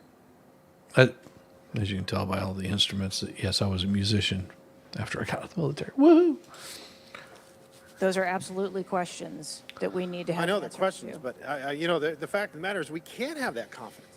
Director, do you have the ability personally, do you have the authority to beef up security of any of your protectees? Yes, I do. Okay. So were you also aware there was a credible threat President Trump was facing? He was facing a heightened security threat to a foreign adversary? Yes. Okay. So given that there was an increased threat to President Trump's life, was he provided a full security complement akin to what a sitting U.S. president would receive? He was provided a full complement of security based on the threat assessment that we had. That's not my question. And the venue. My question is, if he'd been the sitting president, would he have had the same security he had on July 13th, or would have been beefed up? There is a difference between the sitting So he did. president So your answer is he didn't. and continuity of government and the responsibility So he that we did have. not. Okay, there wasn't a CAT team, full CAT team on site. There wasn't counter-surveillance teams on site. But Yep. this is the thing. You just said you had the ability to beef up the security. You knew about the threat, and you didn't. And that's as telling as it is chilling. Yes, it is. We have satellite images from the Butler Fairgrounds. Have you visited the site? No, I have not. 9 You days should. have not visited the site. You should have been there that night. Did you talk to, that evening, did you talk to the team, the heroes that surrounded the president? Did you call them that night? They were still operational work. So that's an answer is no. Did you call them the next day? President. Yes, I spoke with. You called them the very next day, not the day of, or was it 72 hours after? I don't know the timeline, but I spoke with Okay, them because you're under oath. immediately I following. think it was 72 hours after. You waited 3 days. What is immediately clear is that there are a number of structures that need to be secured. Of these, Director, other than the first, immediate 4, what's the most dangerous site that should have been secured? Because Security 101, you got to mitigate the high ground. Yes. Okay. Do you know what the next most dangerous site? What was the closest structure to the president, other than the 4 immediate ones that you had your counter sniper teams on? There are a number of structures around that event site. You know who the shooter knew? The shooter has visited the site 2 more times than you have, and he had a drone, and he picked the AGR building. So you said, do you remember in an ABC interview? Yes, they actually had footage of the shooter's drone where he hovered over the whole thing. And why 60 days? Because in 60 days, the rest of the country will have pretty much forgotten about this. See, this is the sad part about it. In less than 60 days, the rest of the country will have forgotten about this. This will become a non-issue. So just keep this in mind. Whenever they say it was 60 days, oh, yeah, 60 days, the rest of the country has forgotten about it. Now, keep this in mind. Now, that's awesome. They got grilled at the border. I do not think this will be forgotten. Well, only if people talk about it. Now, the events surrounding it, those won't be forgotten, but the actual pew-pewing, it will be forgotten. Okay? What people are going to be noticing, they're going to be remembering, they're going to be going, oh yeah, remember that time? Well, let me put it out there. Just off the top of your head, what date was it that this happened? I mean, I understand that, that's sort of putting you on the spot, but there's a lot of you folks that are just going, yeah, I'll never forget that. But what date was it? These are things that are easily brushed aside. Now, if I asked you when did we have the people walk into the Capitol. You can remember that date pretty damn easily. It's just right on the top of your head. See, the news cycle made sure that January 6th stays on the top of your head. Let's see, Starzy's got it. Yes, July 13th is when this pew-pewing happened. Does anybody remember the date that there was a shooter in a Vegas hotel that got your bump stocks banned? Do you remember that date? Do you know what came of that? What did security have to say about that? Does anybody remember the date that that happened? Do you remember how many people were injured during that? Do you remember how many people lost their lives during that? See, these are things that are wiped out of your mind really quickly. It's easy in, easy out. It's during an election cycle because everybody currently is talking about, they're talking about, oh, well, it looks like Biden's stepping down and Camel Toe is stepping up. And that's where the news is focusing. The news is going to tell you, just like someone said earlier, that they're trying to wipe out the fact that we had a certain, now looks like, presidential candidate, Camel Toe Harris, that is going to be up and running, but you're going to forget that her prosecution record is pretty atrocious. People are going to forget that she did some pretty crappy things in the state of California. They're going to forget that she was the border czar that was named by Biden. Because what the news is going to start reporting, as someone pointed out, that she was never border czar, that Biden put her in charge of covering the border or having discussions about the border crisis, which did nothing to stem the flow, and she never was there. This is the drama you don't get in Canada. I know, because, that's where, we have our soldiers go whenever they're drafted. It's Canada. The Las Vegas was either 2016 or 2017 was like 48, but see, you can't remember it at all. And that's my point. It's not that I'm forcing you to remember it. I'm just reminding you how easy it is to forget. Now, had Donald Trump attempt been successful, you would remember that day. But that it wasn't successful. Now I know that some of you are a little bit older, and you'll probably remember a certain president that was shot. Do you remember that date? Now, you'll probably remember the shooter, but you may not remember the date, because that one sort of gets wiped out too. Do you remember who was actually shot and lost of their legs, and that they passed a bill in their name? Now that I've said that, that'll probably trigger it, and you'll remember that there was a bill called the Brady Bill. I met Mr. Brady back in, 2000s? No, it wasn't even 2000. It would have been in the 90s, late 90s. I met Mr. Brady. Yeah, 1981. I met Mr. Brady. He was a pretty charismatic old coot and quite enjoyable, very amicable. But yes, he lost his legs. Not that old, Wanda. Jesus. No, it was Ronald Reagan was shot by Hinckley.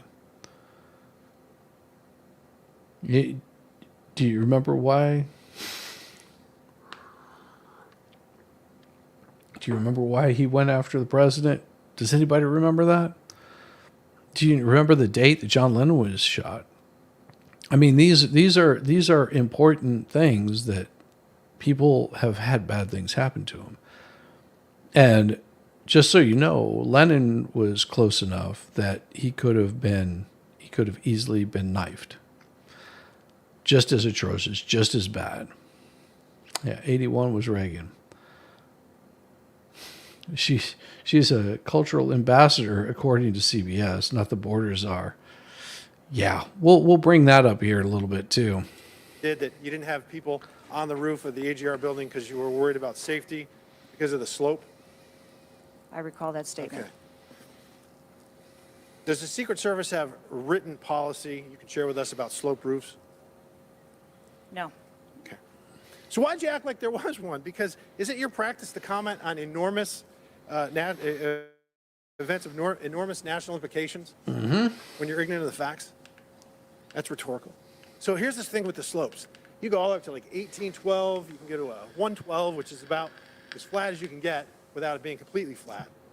And you're saying that there was a danger, safety concern there. But the problem is, Director, you put your counter snipers on a 312 roof, which is steeper than the 112. And by the way, the 112 is ADA compliant. You can build a ramp for a wheelchair on a 112 roof.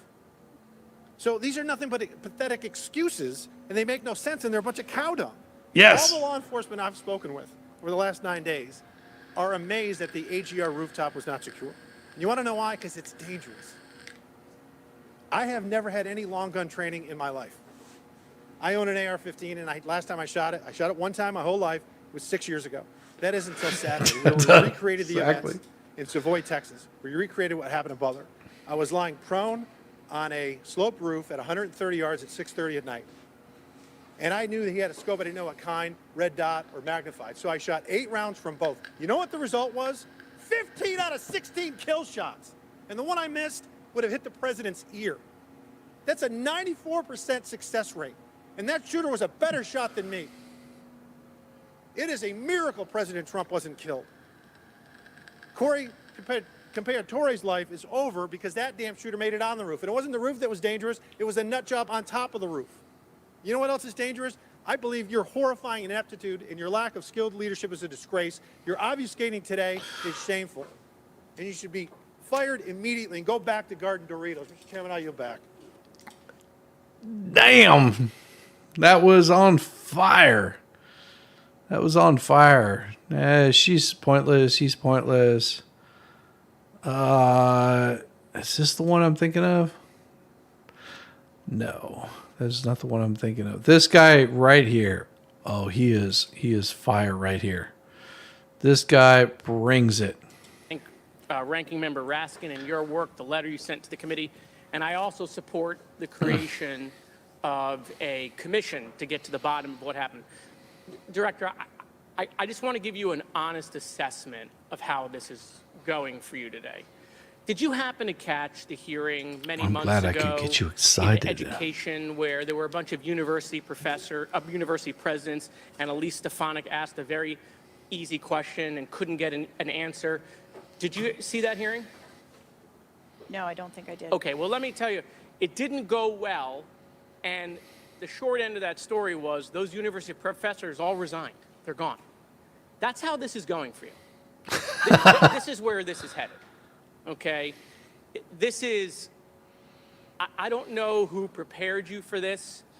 I don't know how many times you've testified in front of Congress, but a president was almost assassinated live on television, not just for Americans, but for the world to see. And this being your first opportunity, I understand there's an ongoing investigation. I understand there's things that you can not talk about. But the idea that we're getting less than you did on television is something that Democrats, Independents, or Republicans are going to find unacceptable. My high school, Marjorie Stoneman Douglas, was on the list of mass shootings that Representative Raskin held up. That very day, the school resource officer, a police officer, did not run into the building. He hid in the stairwell while the shooter was in the building. He stayed outside, never helped. Okay. He also directed other officers who showed up on the scene not to go into the building. When it was determined that the failures in response and training, and that the sheriff fired nobody in his agency, Governor DeSantis then removed that sheriff. I supported the removal. So here's my question. You said there's going to be accountability. I understand you don't want to give us names. When you say that, are you telling the committee that once it's concluded, you're prepared to fire the people on the ground who made poor decisions that day? I'm prepared to take the actions necessary. No, that's nonsense. Okay. Accountability. The failure was human. That doesn't mean they're bad people. It means they failed that day. Yes. A former president was almost assassinated. Okay, are you prepared to fire the human failure on the ground? Yes or no? When you have the names of where those failures were, they're people. It's not like a piece of technology failed. It was people who failed that day. Wow. Are you prepared to fire them? I don't have an answer as to whether. Well, then how can there be accountability if you're not prepared to fire someone? And the reason why your name is going to be the person who's held accountable, the reason why members in this committee are calling for resignation, and I join in that, or for the president to fire you, is because you're saying there's going to be accountability, but you can't commit that people are going to get fired. Let me ask this question a different way. If Trump had been assassinated that day, if the gunman had succeeded, okay, would you have come and tendered your resignation? I would still be sitting here because I would want to ensure the integrity of the investigation. Totally understand. That's a fair answer, that you would have set up that process. But would you have had the honor to come in front of the committee and say, a former president was assassinated on my watch, there should be new leadership? I think that I have admitted that there was. No, that's what I'm asking. Would you have tendered your resignation if he had been killed? That occurred on my watch, and I am accountable for that. Okay, but would you have tendered your resignation if he had been killed? I think that I've admitted that I've taken accountability and will take responsibility. Okay. Well, let me ask I want to follow up on Representative Connolly's question, in which he asked about guns, and you were not willing to commit that makes your job harder. This is not about the Second Amendment. If there were over 400 million guns on the streets, if all of those guns were machine guns, would that make your job harder to protect people? Again, I think weapons that are out there. If all of those guns were rocket-propelled grenades, would that make your job harder? Yes, sir. Yes. Okay, thank you. Perfect. This is not a trick question. Thank you. Okay. I won't ask the other 15 things I was going to do. I was going to do drone strikes, but it's okay. So that's all we were asking. It creates a challenging environment. It has nothing to do with the Second Amendment or people's rights, but it does make your job harder. So credit to Representative Connolly for asking that question. One last thing, Mr. Chairman, and I'll conclude. You know, there was a question asked, is an Iranian assassin more capable than a 20-year-old? And I have been tough on Iran. I probably have more resolutions on Iran than almost anyone in Congress. But I can tell you it isn't Iranians walking into schools and grocery stores and movie theaters and churches. It is 20-year-olds, right? And some of them are mentally unstable. And they have access to guns. And they're domestic terrorists. Someone talked about Christopher Wray. Christopher Wray has talked about domestic terrorism. And so, yes, we collectively come together on foreign threats. And I am not at all debasing the fact that there are foreign threats here and abroad. But there are domestic threats. And we have to get to the bottom of how we stop domestic terrorism. Because it was a 20-year-old who walked into my high school and killed 17 people. He was plenty capable, and he was an Iranian. Thank you. Chair now recognizes Mr. Timmons from South Carolina. Thank you, Mr. Chairman. Director Cheatle, we've asked you a lot of questions and haven't really got a lot of straight answers. I have intentionally created a line of questioning that I think that you can answer. This is So good. the first Oh, question this is, do you guy's agree good. that the allocation of Secret Service resources should correspond with the risk profile of any given event? A higher degree of risk at one event should get more resources. Is that fair? That is fair. Okay. And when two events occur at the same time in the same geographic vicinity, that the risk profile of each event should be taken into account, and whichever event is greater risk should receive greater resources. That is correct. Okay. So I'm going to go over the Trump event. So this was publicly announced July 3rd, Butler, Pennsylvania. The venue is an outdoor fairground, open air, no existing security. The crowd size was expected to be tens of thousands. It ended up being over 20,000.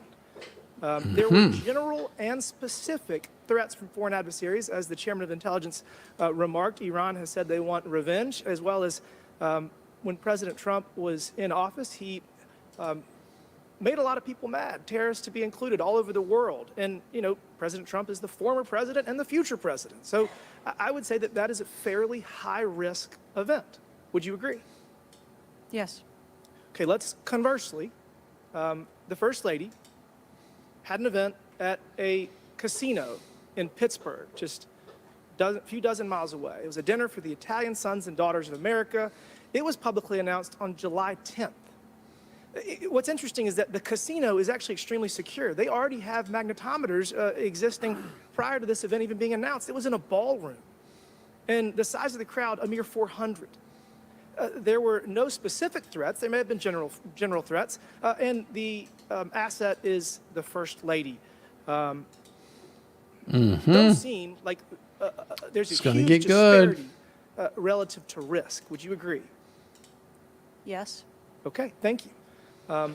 Multiple whistleblowers and various media outlets have reported that the Pittsburgh field office of the Secret Service allocated 12 additional post standers to the First Lady's event and 3 additional post standers to the Trump rally. Is that correct? There were no assets that were diverted from the First So no. Lady's This is a very visits. simple question. I'm not asking if anyone was diverted. Did the First Lady's event that was relatively secure, especially compared to Trump's rally, get 12 assets? And did the First Lady's event get 12 assets and Trump's get 3 from the Pittsburgh field office?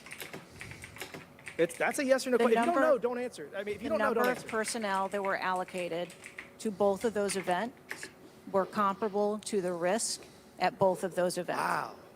Really? So you think that the Pittsburgh casino, 400 person in a ballroom with ingress egress through probably a very well guarded parking garage was 4 times more dangerous than a 20,000 person rally in an open field with the former president, future president? You think that that's 4 times more dangerous, the casino event? I didn't say that at all. Well, they got 4 times the resources from the Pittsburgh field office, who was likely in charge of the final walkthrough for both events.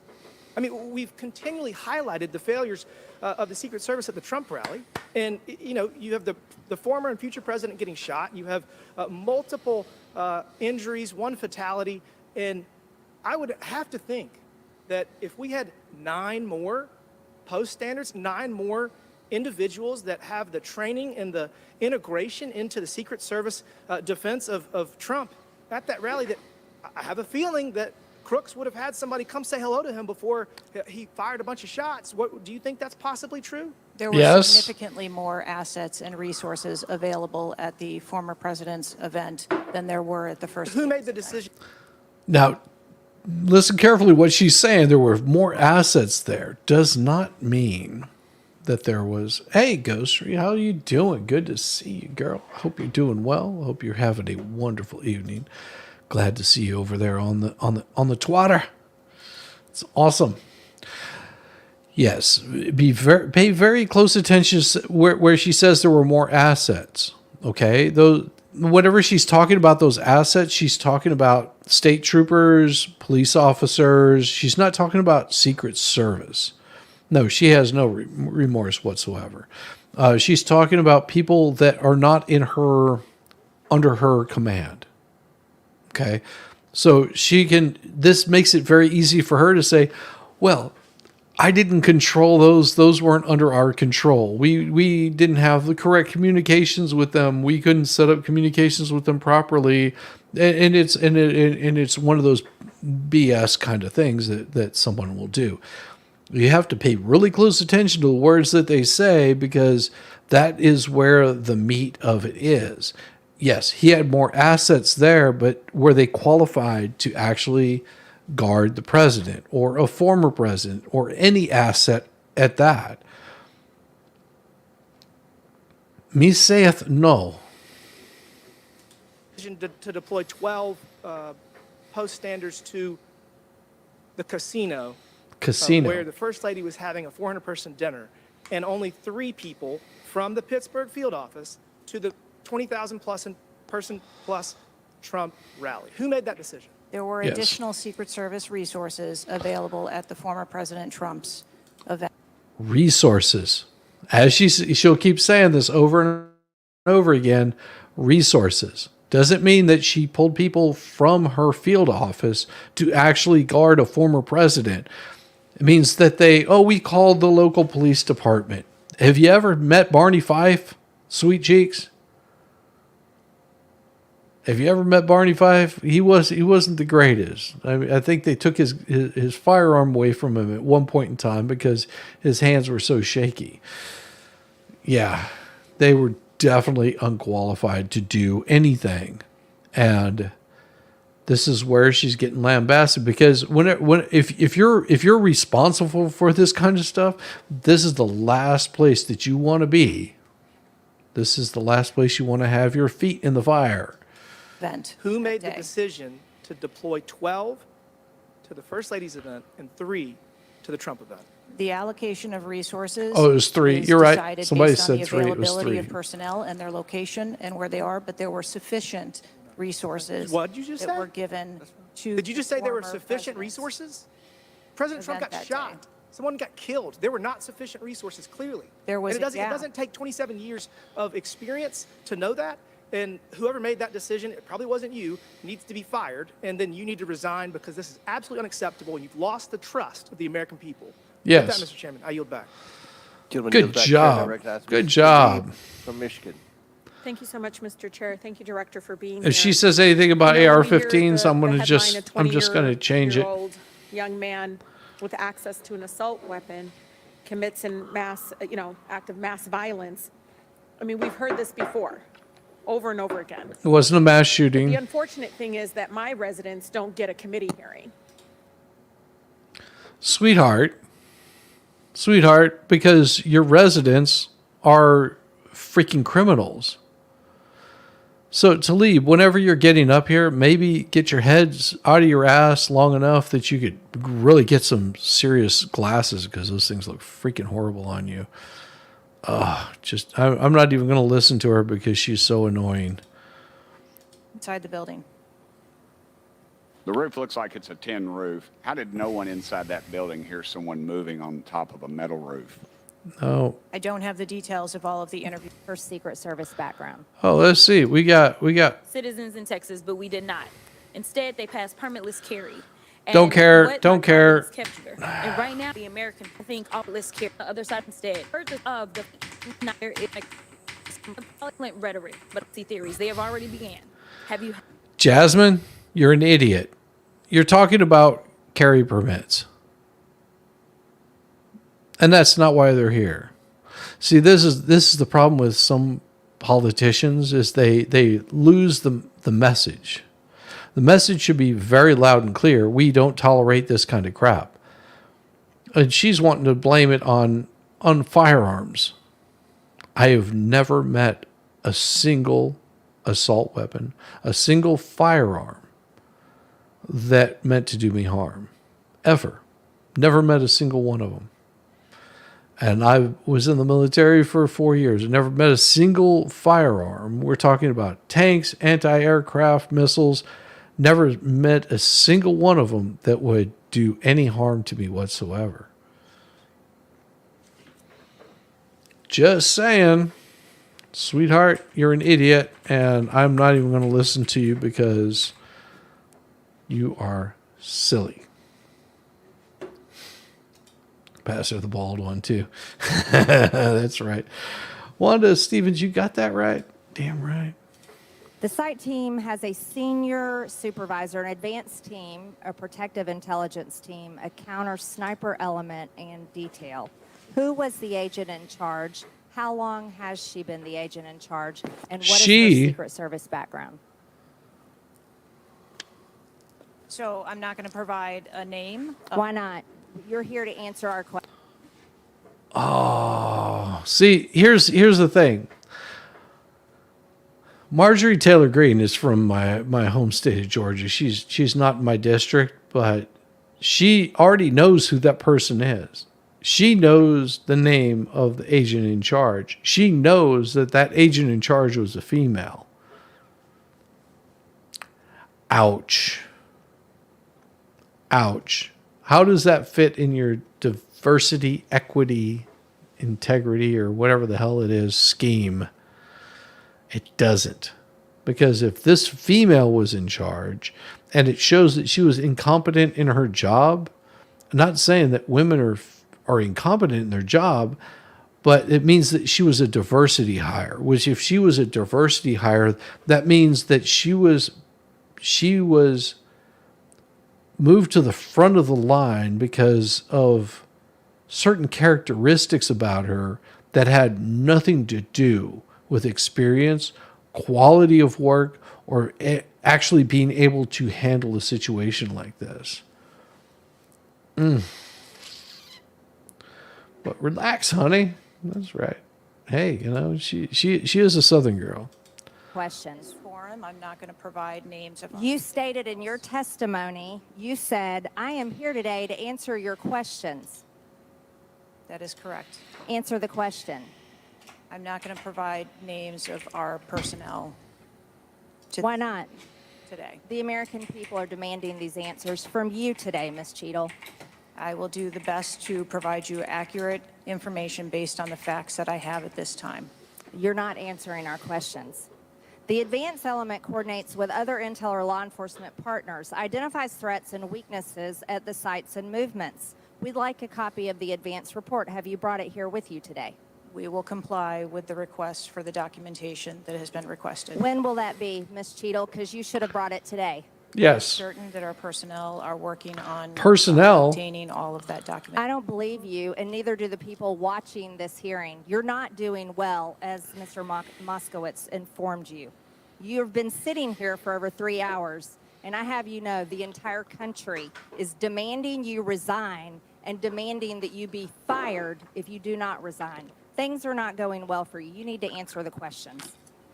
Was there a protective intelligence team, and what technical resources were utilized for that event, specifically drone or helicopter assets? That's right. Damn right, girl. There were a number of technical assets that were deployed for that event, and there was a protective intelligence team that was assigned to that event. Why was Crooks able to fly a drone over the entire area the day of the rally and the day of his assassination attempt? To my knowledge, he did not fly the drone over the entire area. How did he fly a drone over the area, period? Any part of the area? Again, I would have to go back and check the timeline of when that took place and when the event. Why didn't you bring the timeline with you today to answer our questions? I don't have all of the answers on the timelines based on the criminal investigation. Were you not prepared today to answer our questions? I am prepared to answer the questions based on the information to be able to provide. Do you have a timeline do you have a timeline 60 at all days. from any of the day? 60 days.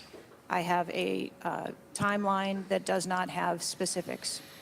That's shocking. That is absolutely unacceptable. That means you are a failure at your job. Oh. Let's talk about things that are prohibited in Trump rallies. And I've been to a lot of Trump rallies. Backpacks. Yes, she has. Damn. Bicycles. Firearms. Any type of weapon or any other item determined to be a potential safety hazard, like a rangefinder would be one. At 5:10, Crooks is first observed by one of the snipers, AGR Sniper 1, at the building. 5:10, President Trump was shot in the face at 6:11 p.m. 5:28, AGR Sniper 1 takes a picture of a bicycle and 2 bags. Those belong to Crooks. 5:32, AGR Sniper 1 spots Crooks looking at his phone and using a rangefinder. 5:55, Butler ESU Command confirms receipt of photos and states they have been relayed on. 6:05 p.m., AGR Sniper 1 later communicates that Crooks is seen moving northeast in direction of Sheets and that Crooks has a backpack. 2 minutes before the shooting, while President Trump has been allowed to take the stage, people see Crooks laying on his stomach in a sniper position on the roof, and they're yelling he has a gun, and they are trying to alert law enforcement and Secret Service. Why was Crooks not shot by the sniper? A snooper. Why Get was a he snooper. allowed to be there? Get a snooper. As soon as the individual was identified as a threat, they were. No. What do you consider to be a threat? A man with a gun laying in a sniper position, a man that had a backpack, a man that had a bicycle, a man that had a rangefinder. At what point is he determined a threat? An individual with a backpack is not a threat. An individual with a rangefinder is not a threat.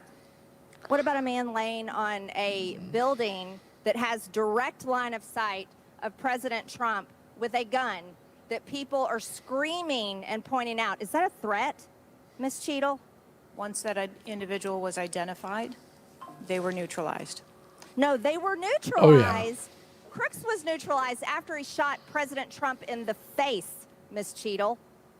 Is he only a threat once he fires the weapon? As soon as the counter sniper identified that individual, they were able to neutralize them. How were people in the crowd? Okay, then let's just take it this way. People under your command did not consider him to be a threat, yet people in the crowd knew he had a gun and considered him to be a threat. And I will say this, Marjorie, you're back. What did I miss? Nothing. Here is the thing to remember. If the crowd viewed him as a threat, then they should have jumped in there. I'm just throwing it out there, not throwing shade on anybody because everybody reacts in different ways. But the crowd should have been all over that guy, and somebody should have been addressing him immediately. Madam Cheatle is getting annihilated. Yeah, she is. She is getting absolutely destroyed on this.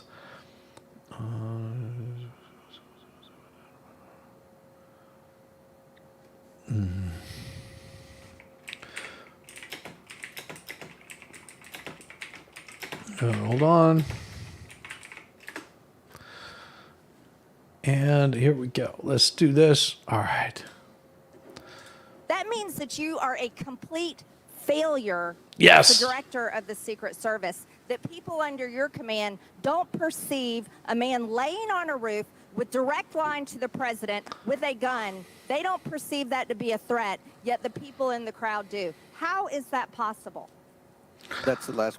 Well, and I can explain how that's possible because the crowd actually had a clearer line of sight on him than the sniper did. Just saying that's why. That's why I say those people in the crowd should have been more aggressive and somebody should have confronted him.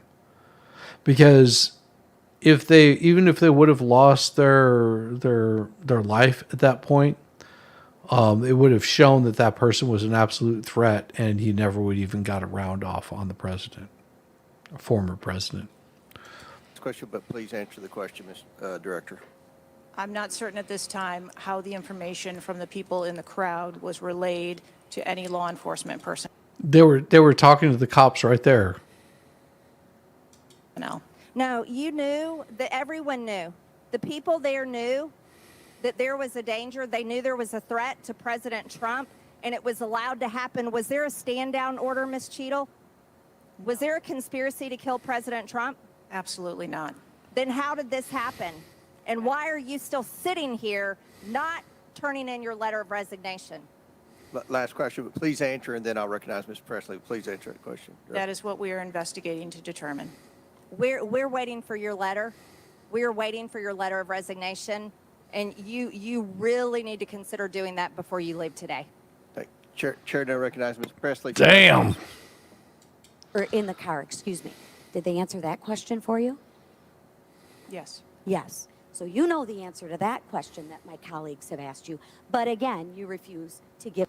Chairman, I'm going to continue down that vein. Let's see what you have Boober been here says. sitting today, Director Cheatle, definitively able to dismiss erroneous information and speculation. However, you are refusing to answer questions that we now know that you have the information for.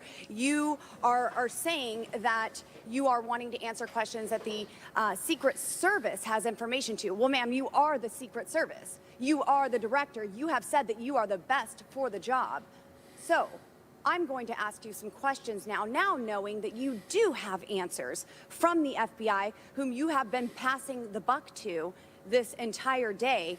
And I'll start with something that, maybe the FBI doesn't know because it has to do with you personally. You said you spoke with President Trump after the assassination attempt. And I want to know, did you apologize to him directly for nearly having President Trump killed? Yes, I did.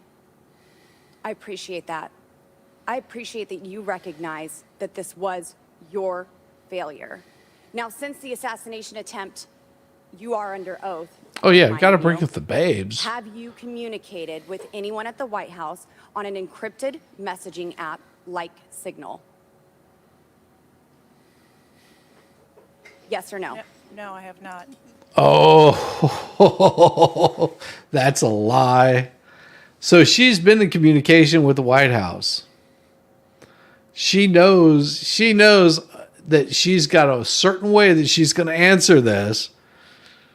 You saw her look up. It's just like, was it encrypted? Was it encrypted? Like I did talk with somebody, but was it encrypted? Oh, awesome. No, she's not lying. There's the thing, Devka. She is not lying, my little munchkin.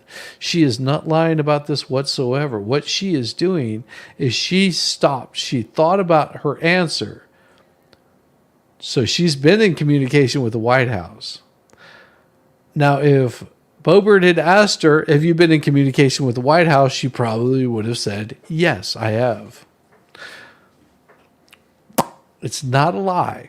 It's not a lie. Are you willing to surrender your personal phone for analysis? If I am required to do so. Okay. Can I wipe it first? I will look into making that request because I would like to see your personal phone to see if you're communicating over encrypted messaging apps. Have you ever turned down enhanced security requests from Donald Trump's detail, his special agent in charge, Sean Curran? You ever turned that down? No, I have not. Have there been, has your team, has the Secret Service? Maybe not you personally. I believe, as I mentioned earlier, there are times when requests are made for And you assets, have denied them. They have been denied. and a denial doesn't Has the Trump necessarily campaign mean- made requests for additional assets that have been denied? Denial doesn't mean vulnerability. Have there been additional requests for enhanced security at Mar-a-Lago? We have made a number of enhancements to. You confirmed that there were bomb-sniffing dogs that were provided. You failed to confirm if there were aerial security surveillance assets that were provided. So yes or no? Was that provided? At the rally? At the rally, yes, ma'am. Yeah, watch your eyes and hand Overwatch movements. provided That's at the right. rally. That's right. You've You're confirmed that the assassin so was on it. identified as suspicious 57 minutes prior to the shooting. Was the suspicious individual ever approached by an agent? Was any contact ever made with him? Not to my knowledge. Is that the standard protocol for someone who is identified as suspicious? The protocol would be to locate the individual and. And you said conduct that he an was interview. located 2 to 5 times approximately? No, I said that the information was passed potentially somewhere between 2 to 5. And he was never located by an agent? To my knowledge, that individual was not located by an agent.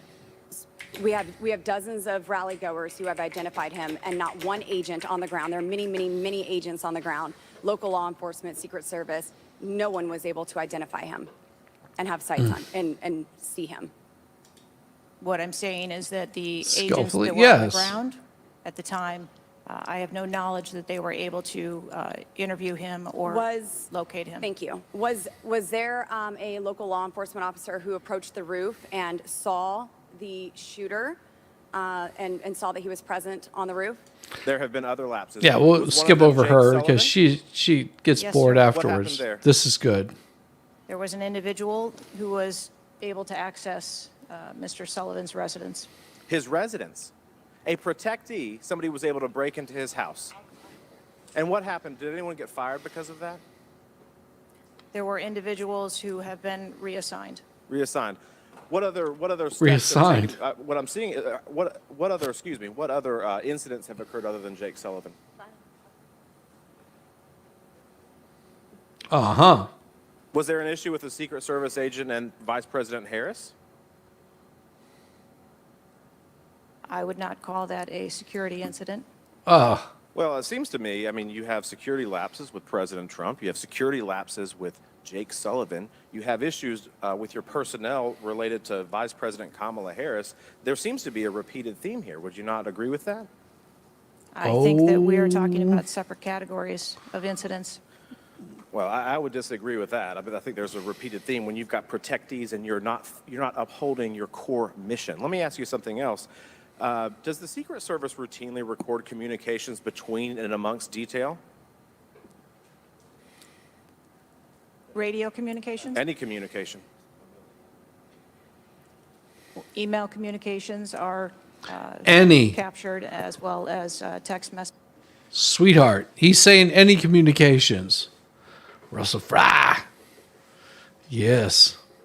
He is asking a very straightforward question, and she is going to avoid this question because he's saying, are there any communications recorded between the Secret Service? That is a very blanket statement. All she has to do is say yes or no. If there's communications between them, it would be a yes. But she's skirting the question. Yeah, he's going to fry her. Messages, and then depending on the detail, radio communications are recorded. Does the Secret Service have recorded communications from the July 13th event? We do not have radio communications from that day. But you have. What? Yeah, the answer was stunning. She's so stunning, so beautiful. Text messages? We do have emails and text messages. Emails, okay, great. Does the head of the Trump detail or someone else embedded in this detail have command decision-making authority, or do they need to seek authorization from someone outside that detail?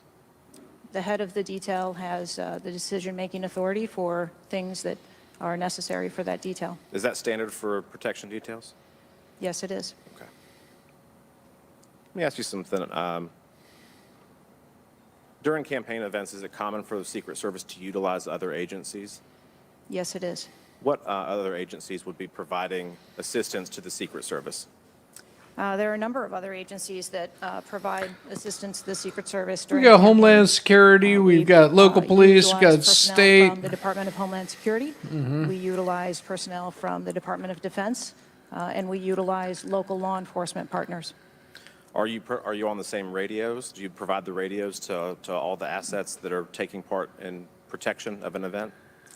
We provide radios to the personnel from the Department of Homeland Security that are assisting us. But not local law enforcement? Local law enforcement is working on their own radios. Are you on the same frequency? So here's the thing with the local law enforcement, and I could be wrong on this, so I'm speculating. So just know that I'm speculating here. The local law enforcement is not going to be in control of the immediate security detail. What local law enforcement is usually going to be handling is checking bags as they come in. They're going to make sure that traffic is diverted to a certain direction. This, and as she said before, this is an asset because you do have to have someone there to do this, and that usually your local, what they would call your local yokels, are handling those kinds of situations. They're saying, no, you need to park over here. No, you can't park there. No, you're too close. Let me frisk you. We're going to run a little scanner over you. Yeah, you're not carrying anything illegal. They're going to be checking your bags. That's what local law enforcement is going to be doing. They're basically staff. They're going to be the bottom of the barrel. You're not expecting them to do too much because you do not want to put them in that position, because tomorrow morning, they're going to wake up and they're going to be, writing traffic tickets or, putting service out on somebody. It is not their responsibility to handle that. Although Secret Service considers them an asset. We ensure that we have counterparts in the security room, Exactly. and so the local law enforcement will place one of their personnel in the security room with our personnel so that we have interoperability communications. Let me ask you something just about the timeline, because I think this is really interesting that we can't nail that down. I mean, I think there are lay people out there with more knowledge about the timeline than you seem to come before a subpoena in front of Congress. Was Mr. Crooks observed at the AGR building prior to the shooting?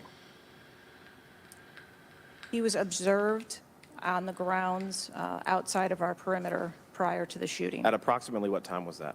You don't have to give me the specific minute, but at approximately what time was that? I believe it was about 45 minutes or so prior to. Did the sniper team take a photo of Mr. Crooks? The local team did, yes, So it was a local team and not Local. a Secret Service sniper. that took the photo. Okay. And did he relay that photo to Central Command?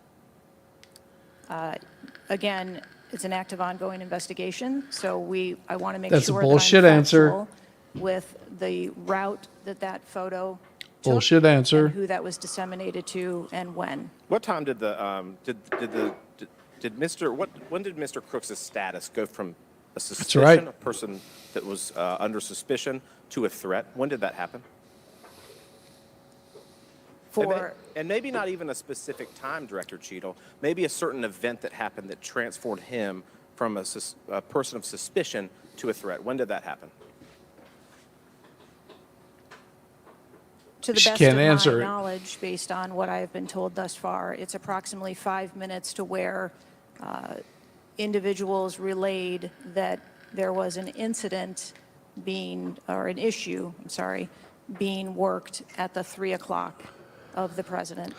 Holy hell. You were robbed at gunpoint, working at a bank on your first day. The security guard that showed up when I got back told me they can't even touch anyone if they come in the bank. It's just to deter. Oh, yeah, that's not good. That's not good.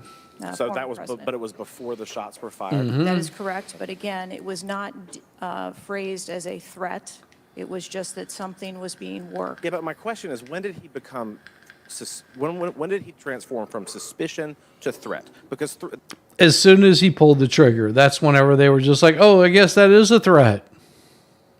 Like I said, a lot of people should be fired over this. They should be replacing quite a bit of security detail, if for nothing else, for the security of our current president, our vice president, our secretary of state. Those people are high priority targets. And if they are not doing their job, then they need to be removed immediately. But because it's diversity, equity, whatever the I stands for, inclusivity or some crap like that, those people should be fired because they are not competent to do their job. they're treated very differently. People can be suspicious, but they're not a threat until a certain point in time. So when did that happen?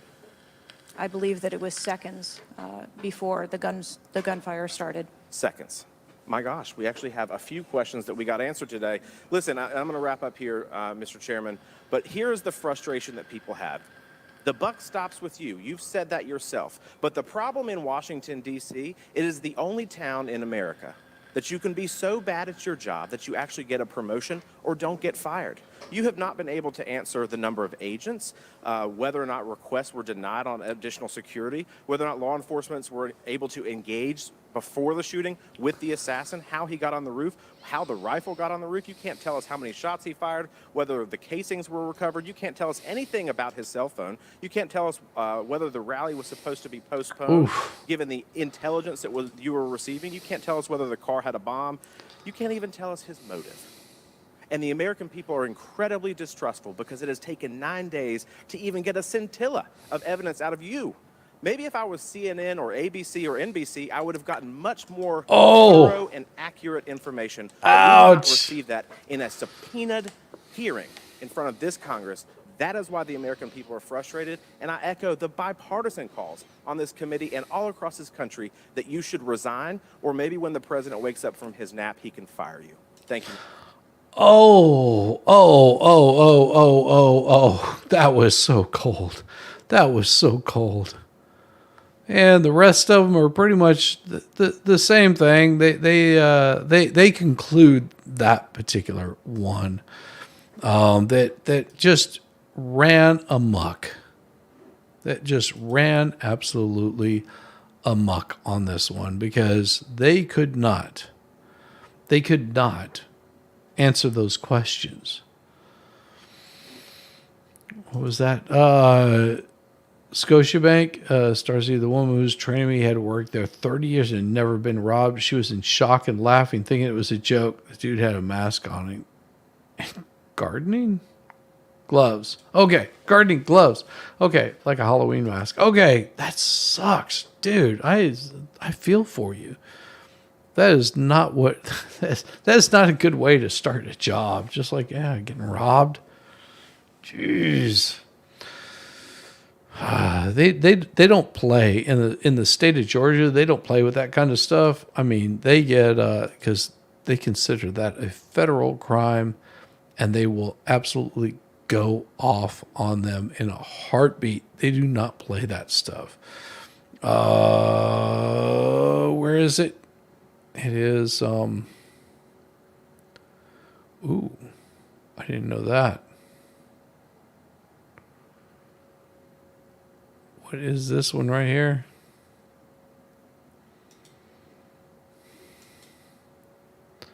Let's see if we got anything that's of value here. No value.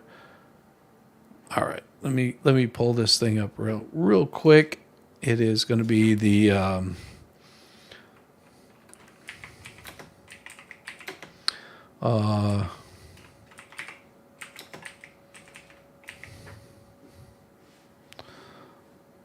and we'll do a quick search here.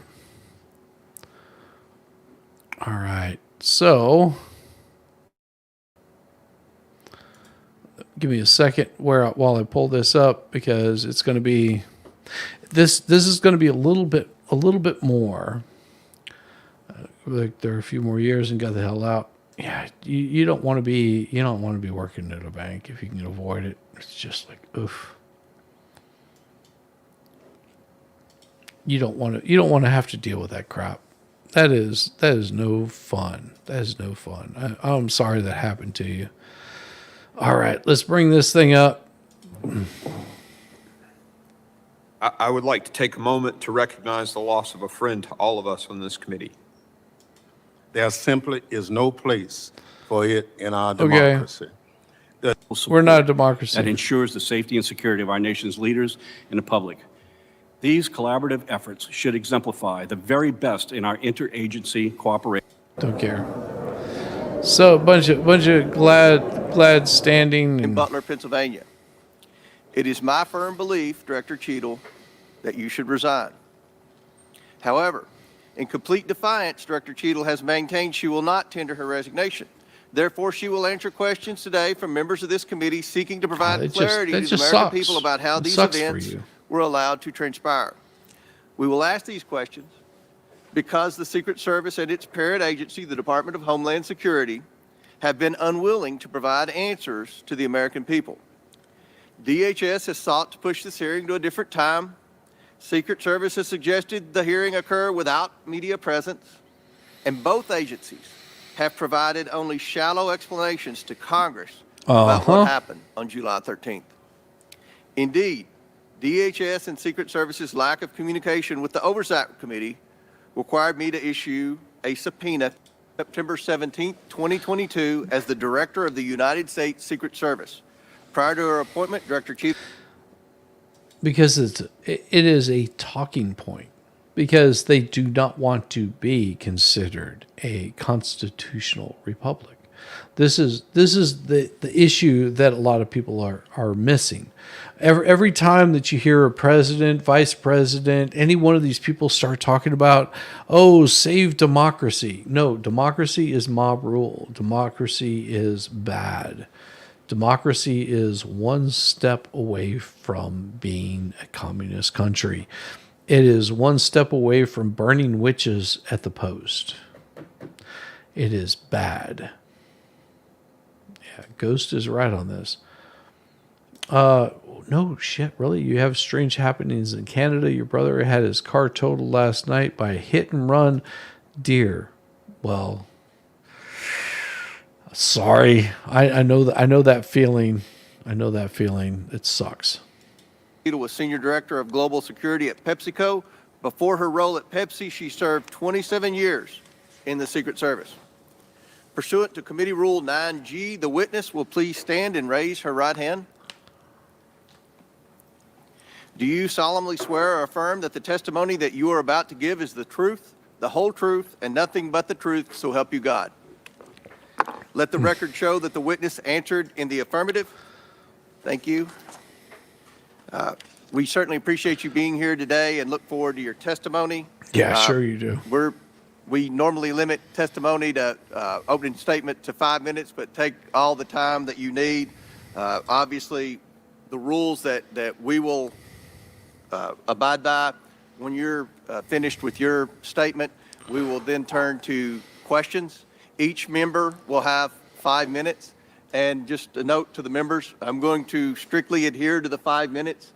Once 5 minutes is up, I will hit the gavel. If the director is in the process of answering a question, we'll certainly let her finish her answers, and then we will move on. We're going to have about 100% attendance here today, plus a few additional add-ons. So this will be a very lengthy hearing, and we want to make sure every member gets their 5 minutes uninterrupted to be able to ask these important questions in this very bipartisan hearing today. Very bipartisan. I now recognize Director Cheatle for your opening statement.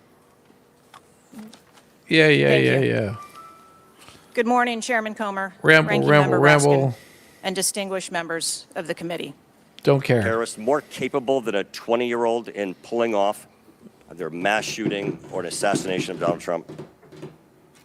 Sir, again, there was clearly a breakdown and a failure that day. Have you read the intelligence? And at this point, I'm wondering if she's going, I should just really, it's a mind of hitting the huge animal like that.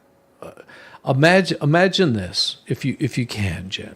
Imagine you're driving along, you're doing about 50, 60 miles an hour on a rural country road, and you see the deer, and you're just like, I'm going to slow down. So you slow your car down, and you keep slowing down. You get it down to about 10 miles an hour because you're just like, that deer is going to do something. And then just imagine that deer all of a sudden says, you know what, I don't like the color of your damn truck, and decides to drive its horns into the side of your truck. Yeah, I've had that happen before. It is not a pretty sight. Whenever they take out your driver's side door.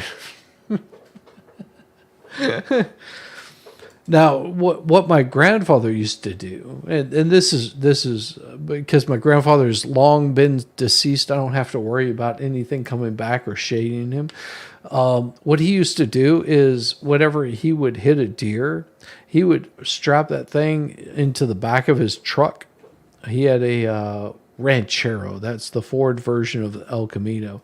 He would throw that thing in the back. He would take that thing home, and he would turn it into deer meat, venison. My grandmother would be out there with a meat grinder. We're talking about one of those hand crank meat grinders, and she would be just grinding up that meat, and they would throw that stuff in the freezer, and that is how they would survive the winter. Yes, my grandparents did not give a damn. Yes, deer tastes great. It is also tends to be a little bit more for the people that are not used to that kind of venison, because they're just like, what? This is Bambi. Bambi is good. Bambi is tasty. Bambi will keep you alive. Bambi gave its life for you. Of the terrorists that are currently in the United States that Director Ray speaks, and those individuals that are here that are affiliated with terrorist groups and organizations that are in the process, as Director Ray said, of representing a significant threat of a terrorist attack occurring in the United States?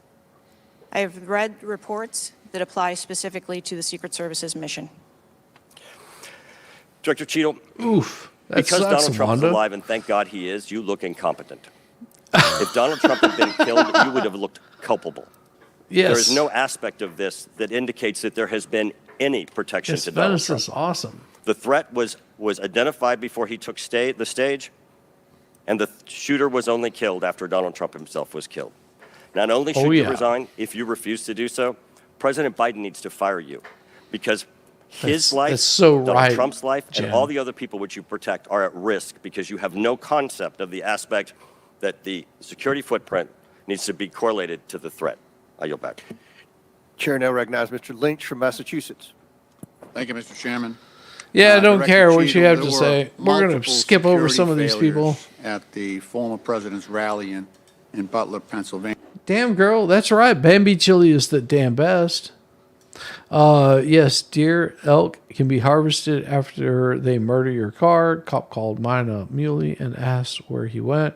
Condolences for your car. Yes, it is. It is horrible. Yes, Bambi chili is really good. I have had rattlesnake.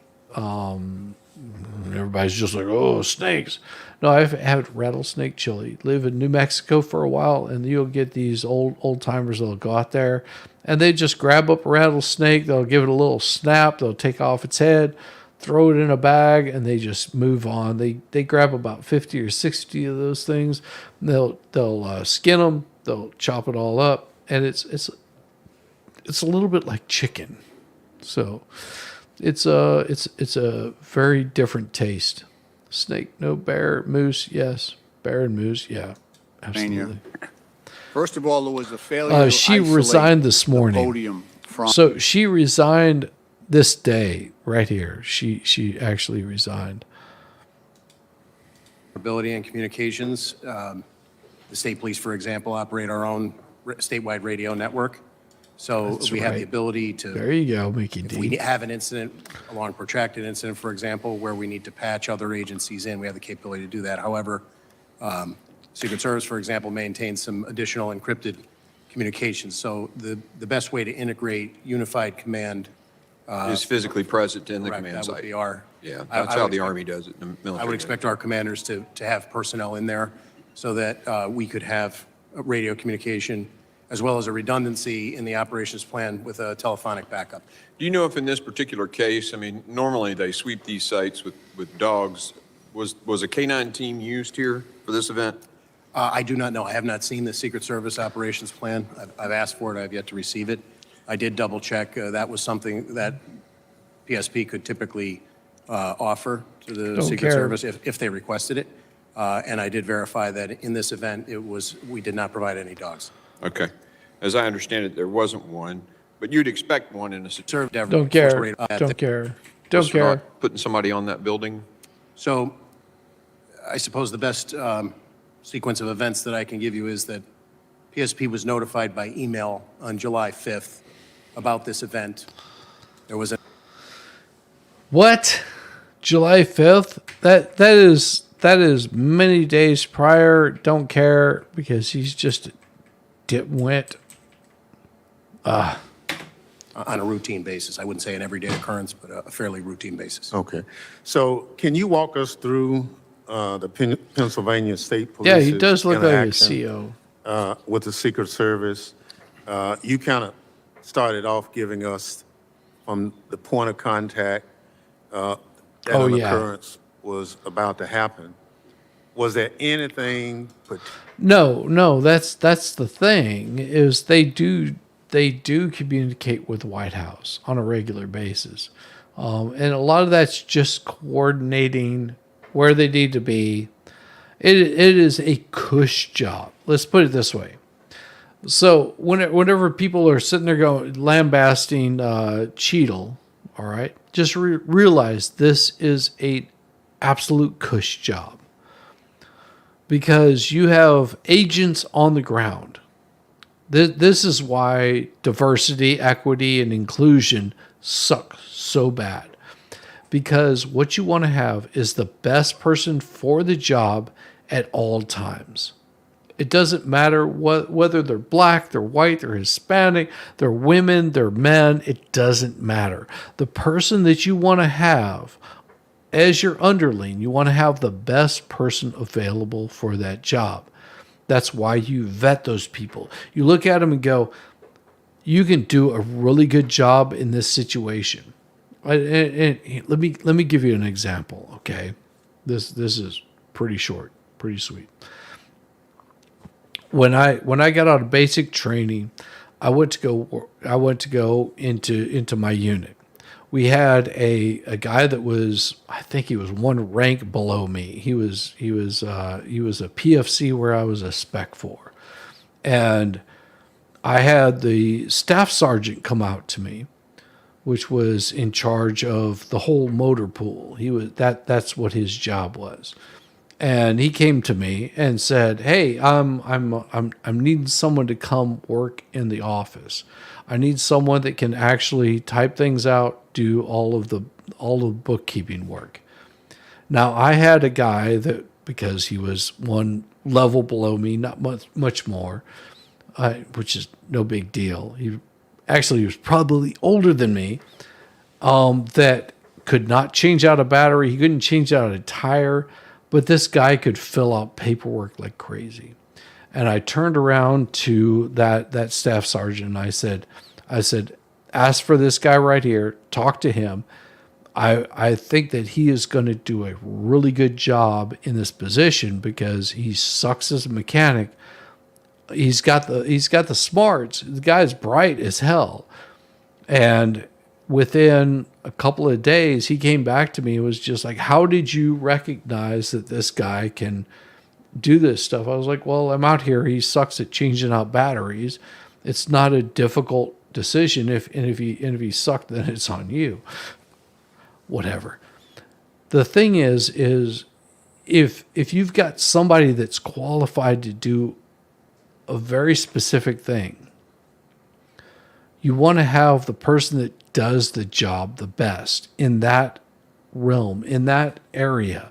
You don't want to be worried about what color their skin is or what they have hanging between their legs or lack of. That's not what matters. All that matters is you put the best person in the job for that position. If they're really good at communicating with people, then you don't put them in a position where they're never communicating with anybody. If they're really good at bringing people together, you don't want to put them in a position where they push people apart. It is about notifying your superiors. And the problem with all this DEI crap is it's eliminating that. It's saying, well, she can do the same job that he can do. It's just like, sweetheart, we're not trying to disparage them. We want to build them up, and putting them in a position where they're best qualified to work, where they're best qualified to do what they're best at.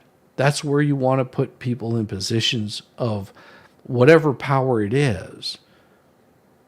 And, okay, it doesn't pay as much. Well, that's because there's 50 people that can do the job better than them.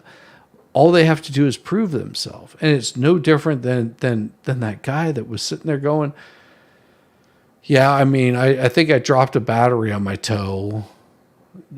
Taking him and putting him in that office position, and if he fails there. And he actually succeeded. He had, I think his rank ended up passing past me, like in a short period of time, just because I pointed out this guy does really good at this. Me, I'm really good at changing out, and I'm more of a hands-on kind of person. But being able to recognize that, and you don't realize that at 19, you're just sitting there going, okay, whatever.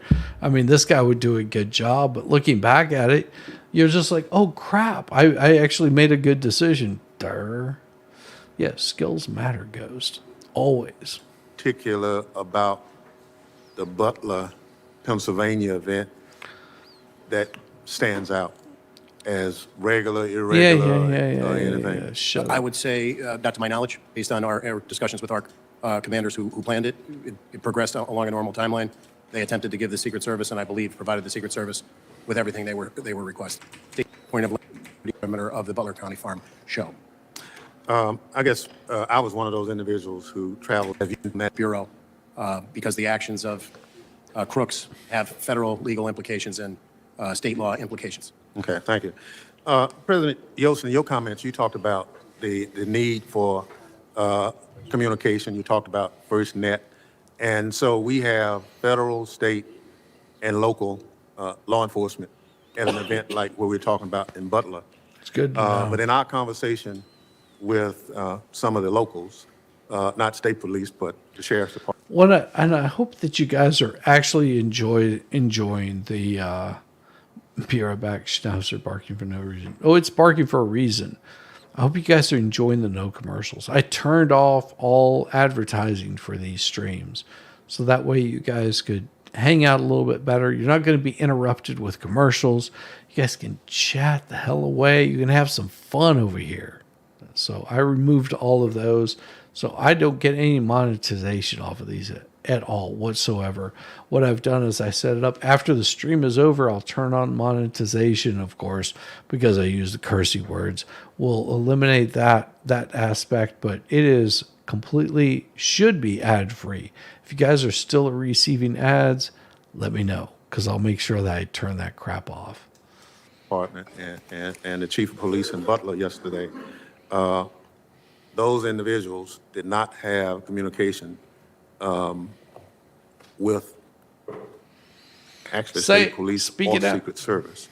Would that, in your professional opinion, be a vulnerability for managing an event like this?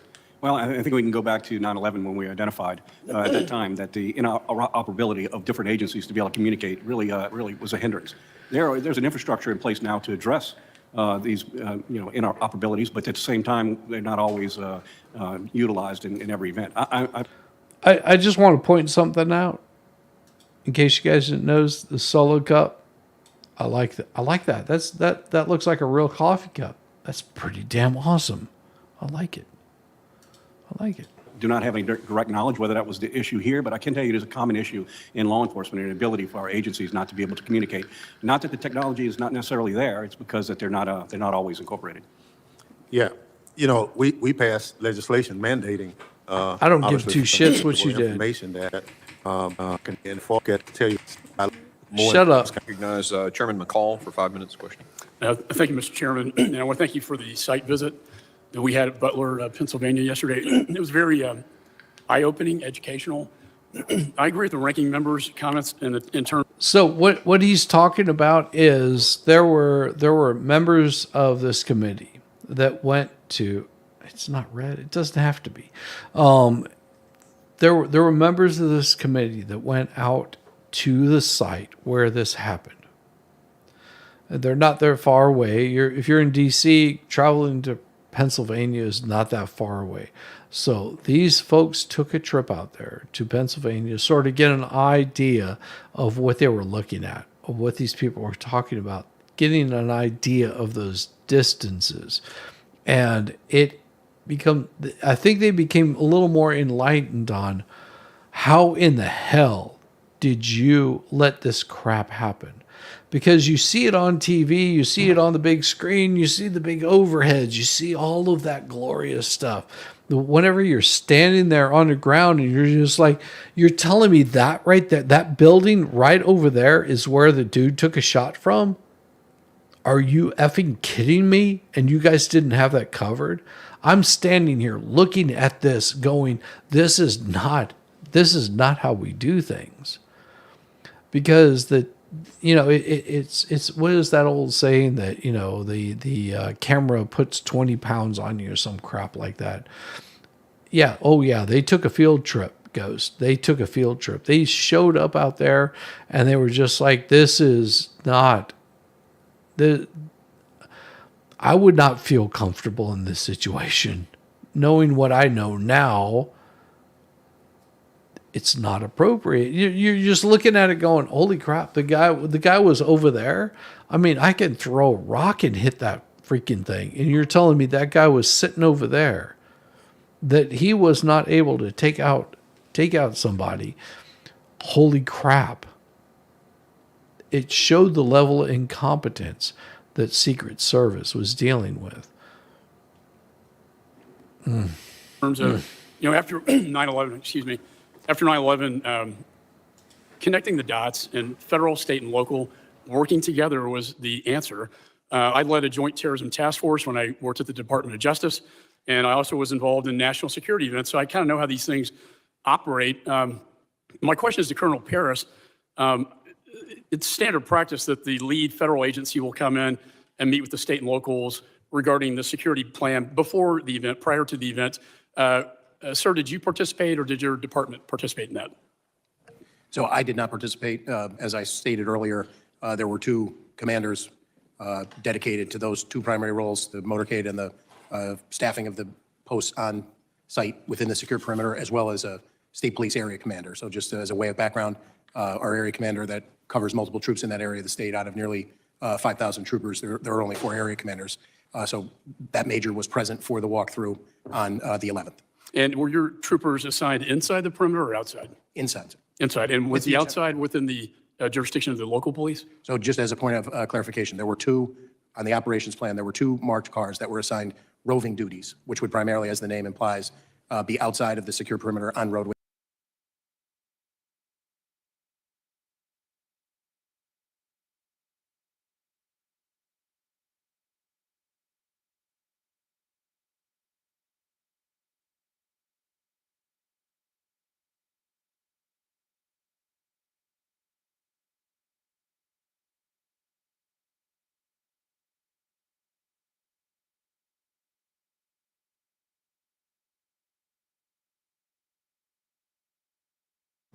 Yes. Thank you very much. Sound muted. I suck. I shizzied that shit again. How are you doing? Yes, Boomer. Boomer. Yes, I know. Damn it. So, I will get my revenge on you. Probably never, because I'm not very vengeful. Oh man. It is awesome that you guys are all hanging out here. So good to see you. Let's have a party like none other. Let's do it. A congregation of that many people. But So we saw, we walked into, we actually walked onto the roof where the sniper was. A clear, eyes-on, clear shot of the president. Hey, I just want to point out something for all of you expert fans out there. Look what he's drinking. Look what he's drinking. You see it? You see it? Wouldn't you like to be a pepper too? Just pointing it out, that's all. A tree blocked the Secret Service's view. This kid did some investigation. He had a drone out there days prior, got an aerial surveillance of the premises. And that position was probably the best position outside the perimeter, as far as I could tell. There was also a water tower. That would have been a perfect spot for Secret Service. Were you aware of any presence of Secret Service in this water tower? I was not. What's up, And you're aware of Aaron? what I'm talking Good about? to see you. I am familiar. I physically flew out there on Saturday the 13th. It was still very much an active crime scene, so I did not walk the roofs, but I did. On the adjacent building, we got a tour of that as well, where I believe the local police were positioned.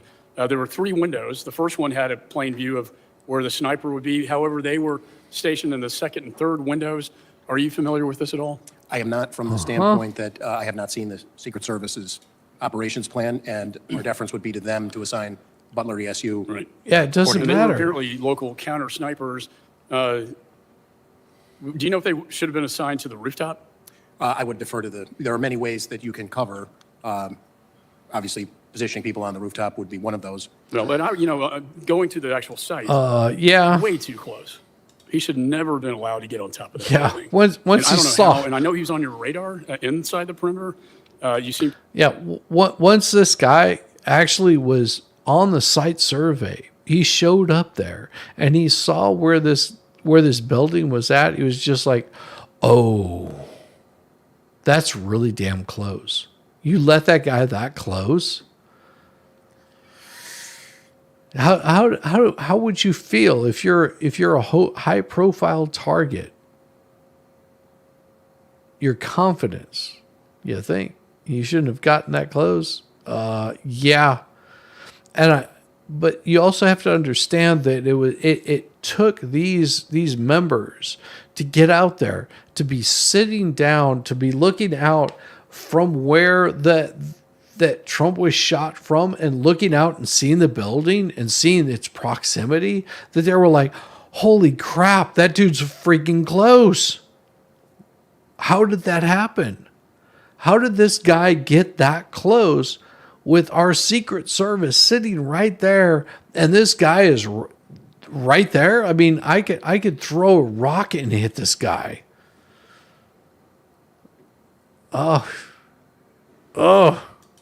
to have lost him, and somehow he finds his way up to the rooftop unimpeded until a local law carried a enforcement ladder officer through the crawls woods. on top of the roof and looks at him, and he points his AR-15 at him.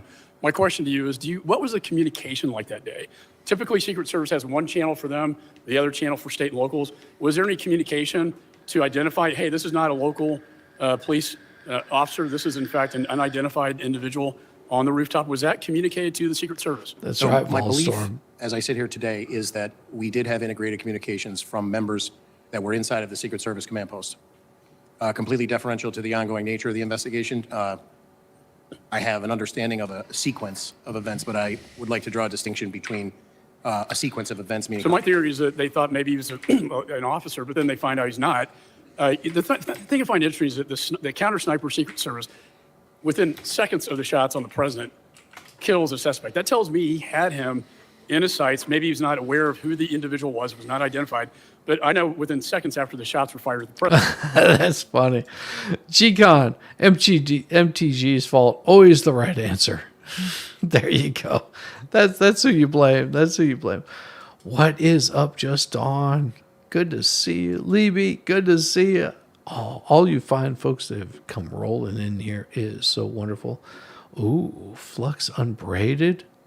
I'm sorry. You know, Flux Unbraided is probably one of the hottest things that you will ever see.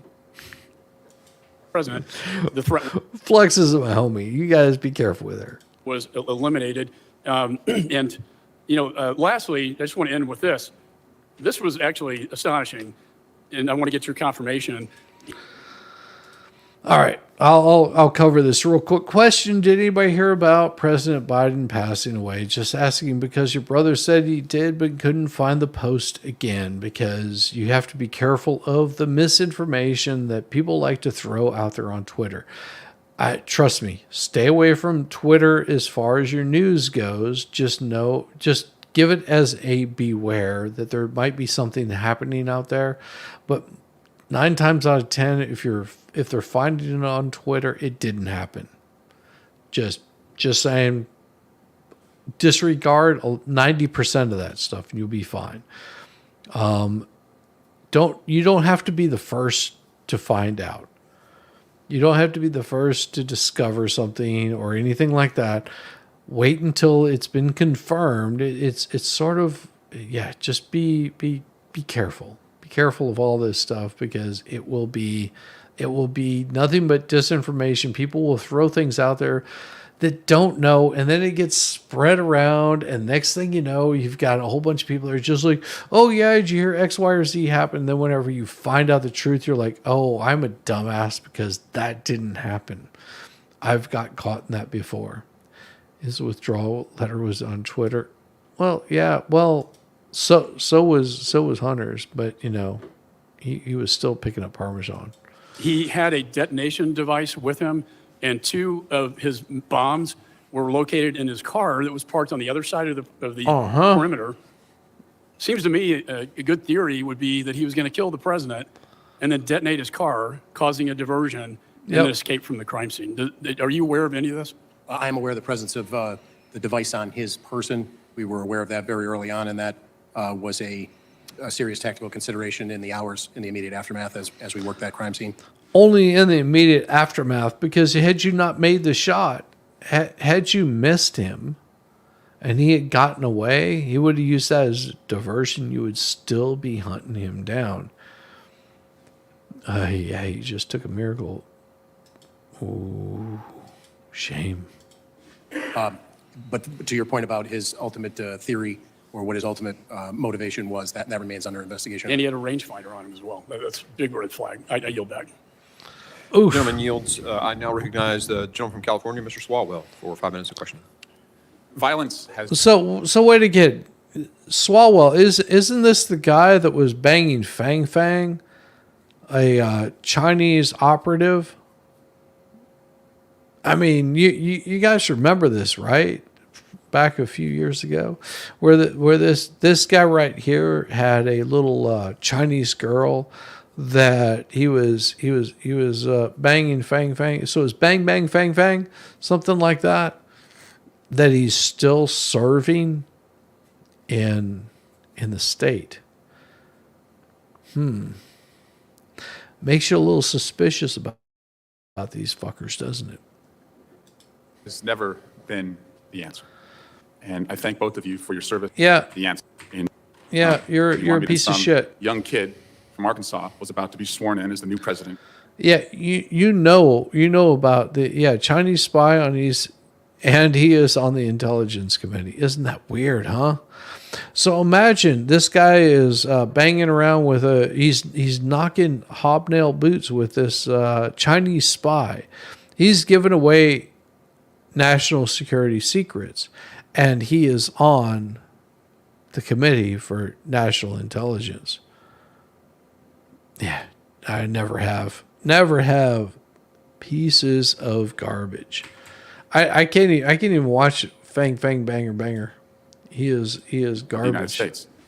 The United President, registered Republican. Yeah, you lost all sort of kudos to being such a piece of garbage. For his 5 minutes, Mr. Guest, for his 5 minutes. Thank you, Mr. Chairman, and gentlemen, thank you for both being here today. You both classified as what happened on July 13th as critical failures. I would expand that and say it was a colossal failure. And I think you have both stated that the ultimate responsibility for what occurred that day falls upon the Secret Service. Colonel Paris, I know that your officers were there in a support role. You were following the operational plan set out by Secret Service.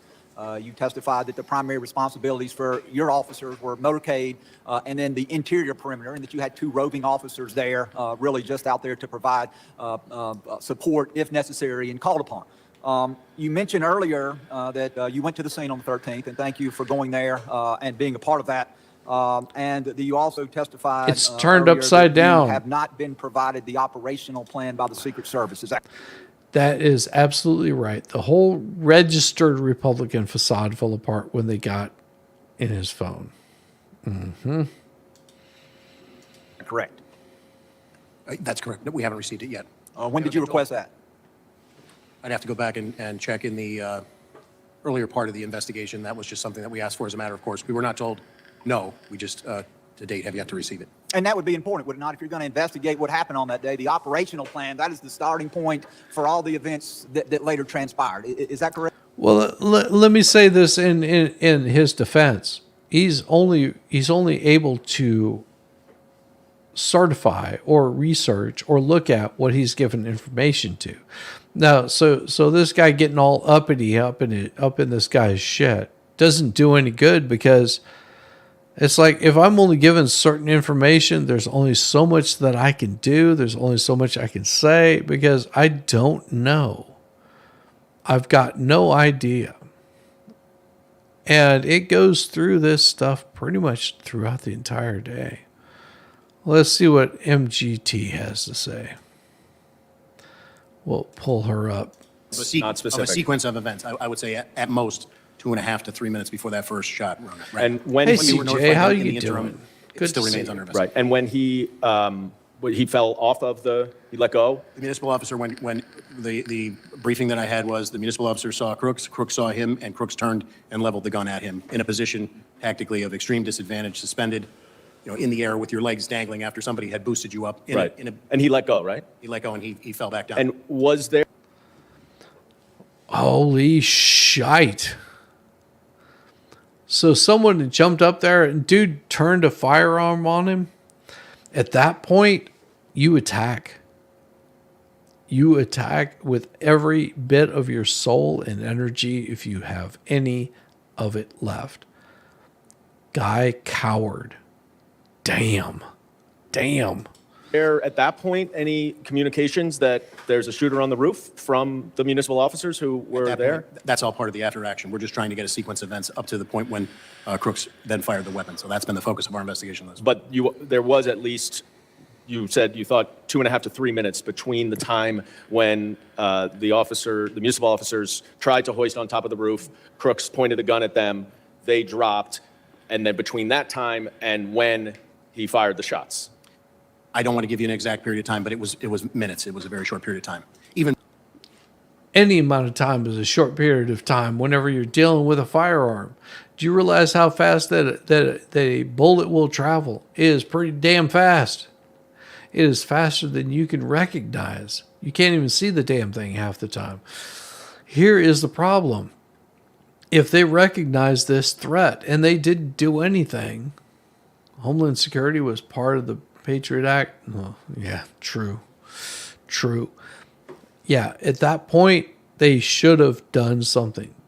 Whoever that officer was, they should have opened fire and not stopped pulling that trigger until the threat was incapacitated.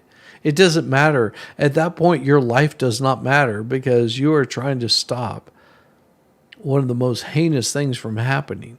This is why you put that badge on in the morning. This is why you put that bulletproof vest on. This is why you wear that uniform. You wear that uniform because you're putting yourself in that position every single day. And I think that, you know, as everybody's sitting there going, oh, well, why didn't he do it? Well, because your diversity, equity, inclusion, all that kind of crap is taking away incentive. Because these officers have lost incentive to do anything because it's just like, it's not my problem now. Let somebody else deal with that shit. If you want your area being protected, does the bottom of the barrel fit your neighborhood? Or do you want to have the guy that's going to do whatever he can to stop a threat, even if it means risking his own life? There's a reason why firefighters walk into a burning building and pull people out, regardless of the risk of, yeah, they may not walk out of that damn building alive, and there will be 2 lives lost. But they take that chance and that risk because they're doing that, because that is the drive that men have. Women don't tend to have that. They're just like, I will attack anybody that comes after my children, but they're gonna sort of like, you know, some dude carrying a gun, pointing it at me. I don't think I want to deal with him. They never met one of my friend's wives because she has a excellent shot at about 10 feet, 25 feet, 100 feet, and she hits the nuts every damn time. It's really scary. I don't ever want to be breaking into her house. Oh, this just no balls on these guys. Oh, he pointed a weapon at me. Dude, at that point in time, he points a weapon at you, you draw your firearm, you unload. And if that doesn't eliminate the threat, you reload and you keep firing. You don't stop until you can't stop anymore. It is a that pisses me off so much. There were people that showed up there and they backed off. They walked away. Oh, it's somebody else's problem. Yeah, that's your police force now. Imagine that. Shit. for his ability. But not seconds. I would say minutes. But I can't, I would be remiss if I gave you, and I want to be very clear on the record. When you do an investigation like this, the timeline is critical. You're asking me, I was briefed, I'm answering to the best of my ability right now. And I know my time is up. Colonel Paris, I want to thank you for providing us with this information. It was incredibly disappointing that the Director of the Secret Service did not provide any of this information yesterday. I think it is good that we're going to have somebody new at the top, but just having somebody new does not answer the questions. And Couldn't agree more. Mr. Chairman, I know you are working diligently to try to get witnesses here. This is not an academic exercise. This is not something that the American people can wait 60 days for. With these gaps in information, there are conspiracy theories, there is disinformation, 100%. And all of our safety is at risk. Political violence is escalated, and we need to know these answers. I thank you for bringing these witnesses here. And And he's absolutely right on this, is because whenever there's not enough information, whenever they're not transparent, then you get the idiots out there, which we've seen over the Twitter and the YouTubes of conspiracy. Oh, well, they did this, they didn't do that, they could have done this, and Yeah, it's easy to Monday morning quarterback, but it's really difficult at that point in time to assess the situation. And I will tell you that if I don't know, much younger days, not so much anymore, much younger days, it was very imperative that I had this drive that you tend to lose I guess as you get older, to be up in people's grill. I didn't take crap from anybody, no matter what they were saying. If there was a threat, I was right there to be in the middle of the threat. As I've grown older, I'm like, yeah, I don't want to be there. I just let somebody else deal with it. But damn, you're talking about a police officer. This is their job. This is what they were trained to do. And either their training failed or what the fuck, I don't know, but this is horrible. Oh, Absolutely, and I appreciate the tag team between two sides to get to the details on this, because this is poignant, very poignant. I now recognize Ms. Green for 5 minutes. Thank you, Mr. Chairman. Colonel Harris, I'd like to carry the dialogue on about the specific timeline. I have a timeline that was given to us on the Oversight Committee yesterday when we questioned former Secret Service Director Kimberly Cheatle, as she has resigned today. But the timeline that I'd like to talk to you about is exactly what you were just discussing here. 18 minutes before President Trump took the stage, it was at 5:45 that the Butler County Emergency Services noticed Thomas Crooks on the roof, took a picture, and reported it. You stated just a few minutes before in your testimony that police or PSP were given a phone number to the Secret Service, and that Butler County Emergency Services texted or sent the picture. Was that a text? Was that a digital platform? Was it an email? How did they send the picture? So just to be clear, at that period of time, at 1845, I don't believe the testimony was 5:45 p.m. 1745, 5:45 p.m. Yes, ma'am. He was not up on the roof at that point. Is my all right. So we will continue this portion of it tomorrow, but what I wanted to pull up was very important, because this here is only about 2 minutes, because you're going to hear this coming out you're going to hear this coming out. Yeah, her voice though is absolutely horrible. You're going to hear this coming out over the next 24 hours. I guarantee you, next 24 hours, you're going to hear about how Camel Toe was not a border czar. She was not in charge of handling the border. Joke not. It was brought to my attention that even CBS is already doing this. They're trying to change history. So let's bring this thing up real quick so that way you can sort of get an idea of what I'm talking about. And here we go. But the vice presidents agreed, among the multiple other things that happened in the meeting, and I appreciate it, agreed to lead our diplomatic effort. U.S. President Joe Biden on Wednesday put Vice President Kamala Harris in charge of efforts to stem the flow of migrants at the U.S.-Mexico border that has led to a surge in unaccompanied children and an overcrowding of processing facilities. Harris said she'll work to address the root of the problem with leaders from El Salvador, Guatemala, and Honduras. Many migrants say they make the journey to escape poverty, crime, and battered economies from natural disasters in Central America. While we are clear that people should not come to the border now, we also understand that we will enforce the law, and that we also, because we can chew gum and walk at the same time, must address the root causes that cause people to make the trek. Their remarks came moments before some U.S. journalists were allowed access Wednesday to a migrant facility in Carrizo Springs, Texas, as reporters pressed the White House for more transparency. Journalists have been repeatedly asking the White House to visit the migrant facilities for a first-hand look at living conditions, and they have not had access until Wednesday's tour. Video showed masked children playing soccer and basketball outside. What appeared to be a classroom had desks with notebooks and pencils. Housing facilities appeared to be temporary trailers. Senate Republicans blame a surge of migrants at the border on Biden's decision to reverse former President Donald Trump's policies to deport illegal immigrants. Texas Senator Ted Cruz took his argument a step further, accusing the Biden administration of a media blackout. Joe Biden is issuing this media blackout because he's terrified of the American people seeing the disaster that is unfolding. You have a right to have cameras there. You have a right to take pictures and to show the American people what's happening. At the border facility in Texas on Wednesday, a Biden administration official said the decision to limit access was based on respect for the privacy of the children. This is Democracy. Welcome to today's Border Czar Kamala Harris press call. At this time, all participants are in a listen-only mode.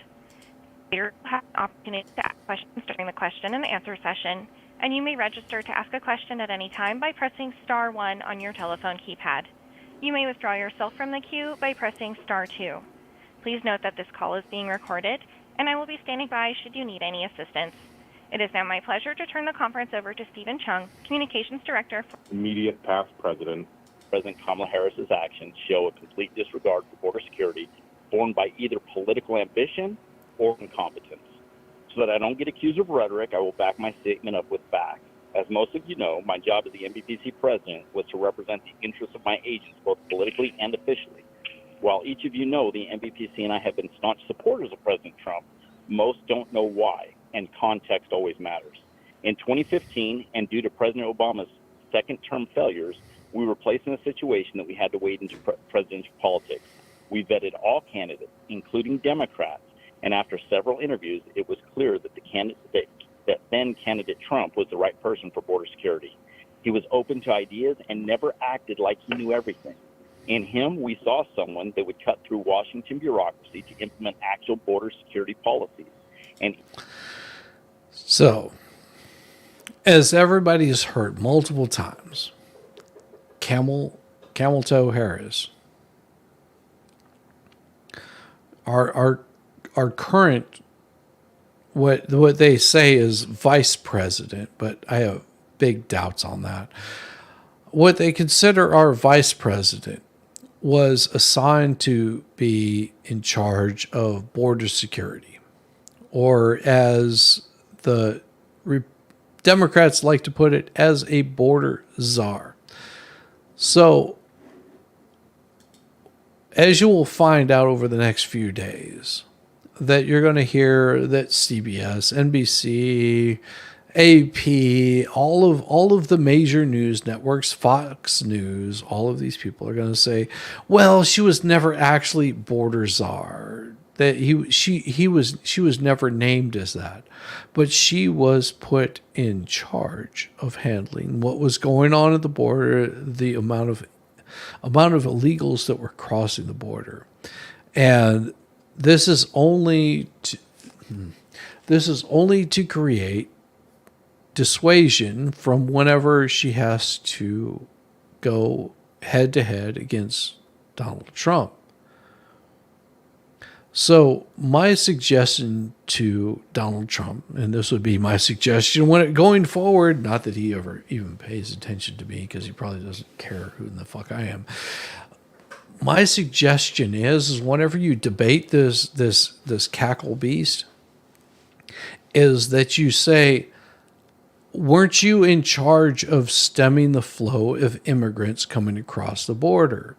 I'm not calling you border czar because that would be something that somebody else made up along the way.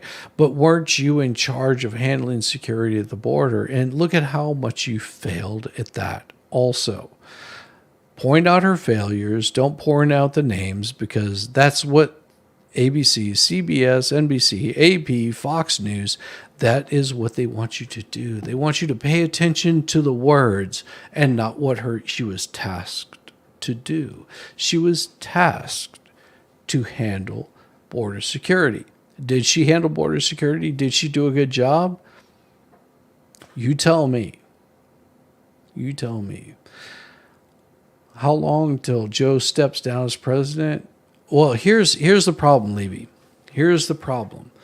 If Biden steps down, and I could be wrong in this because I'm not like a political, I'm not all knowing on this, but if Joe Biden steps down, say he steps down tomorrow and he says, I can't do this anymore, I'm handing the reins over to my vice president, they consider that her first term. So if she wins, and gets a second term, that's all that she can do. She cannot serve any longer than that, which would mean that she would be serving 2 terms. That's why Joe won't step down. That is why you'll probably see him show in very limited exposure, as he's been doing over the past 3.5 years. He barely shows up. He hardly does anything. You see only little snippets of him, and enough just to keep people going, oh, well, okay, he's still there. But if he steps down, that means that she is serving a full term, even if it's 1 day before the election. Yeah, exactly. That is a thought that people need to take into consideration. Hell no, she didn't do a thing whatsoever. Oh no, she did get some free flights so she could go like shake her ass on stage with other people and get booed by people from those countries.